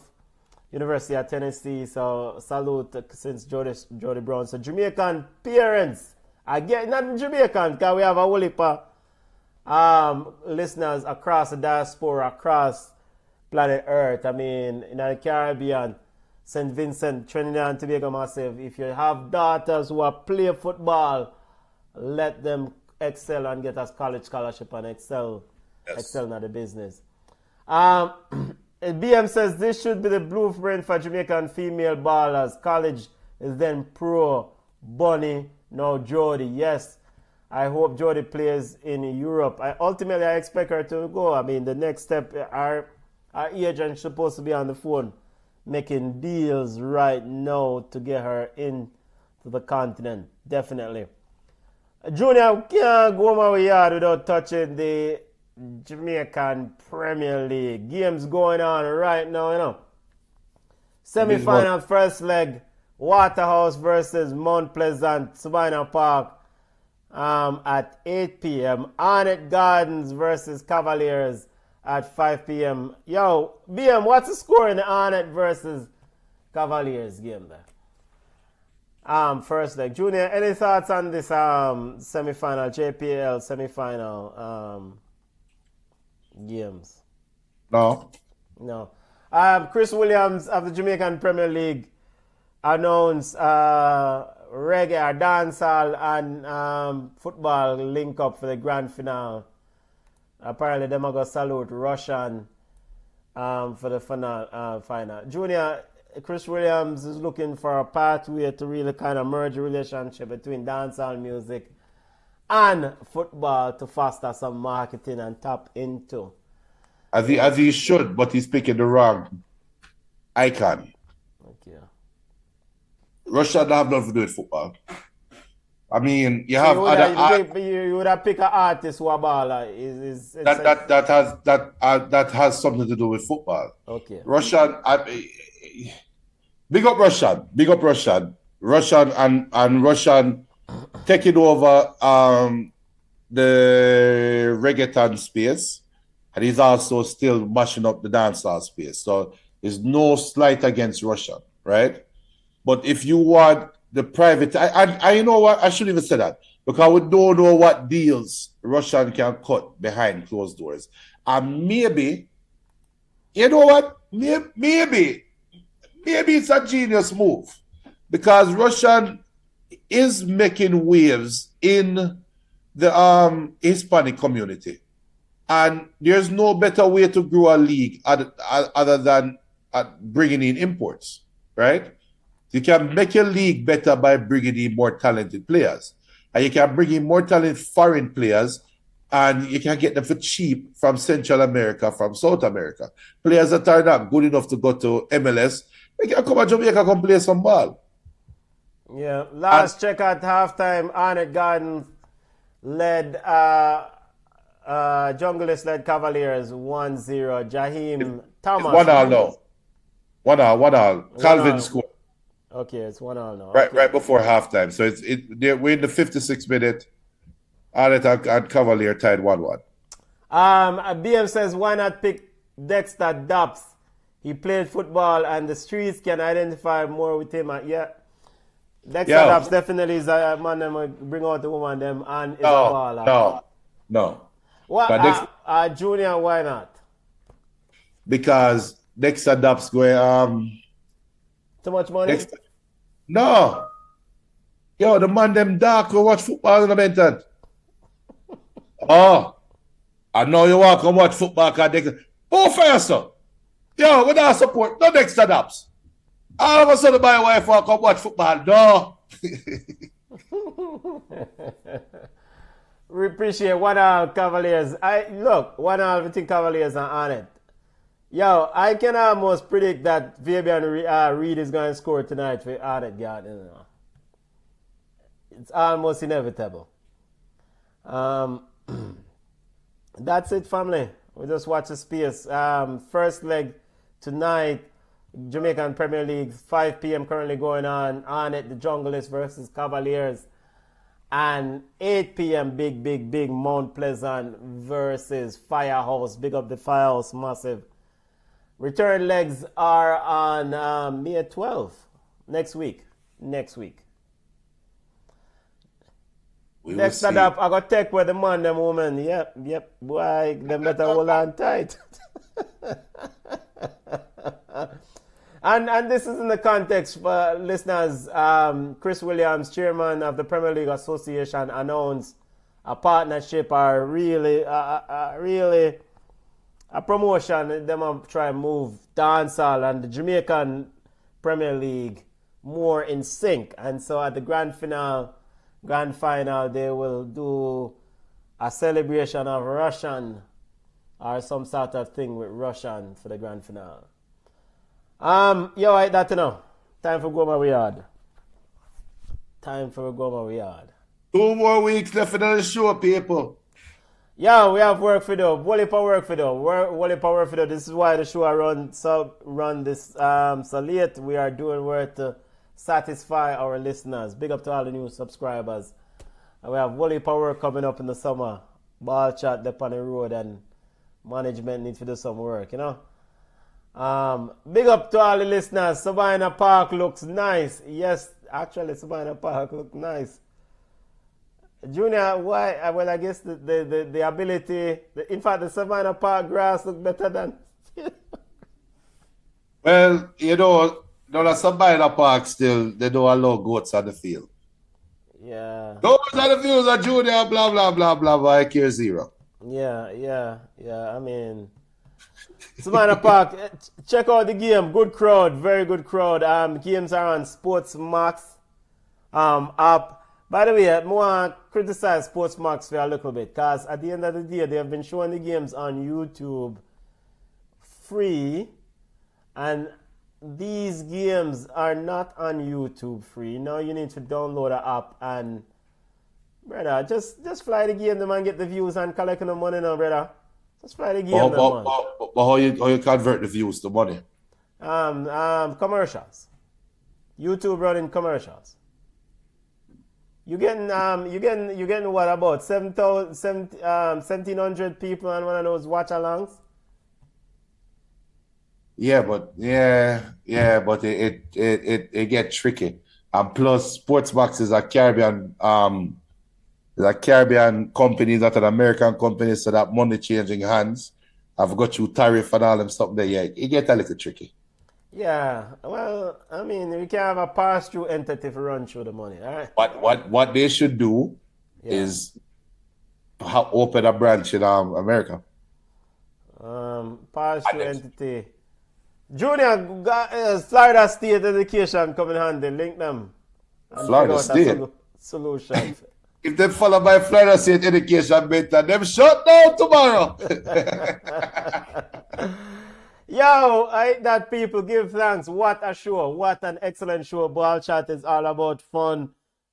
All about football discussion. This was a great show. Lovely show.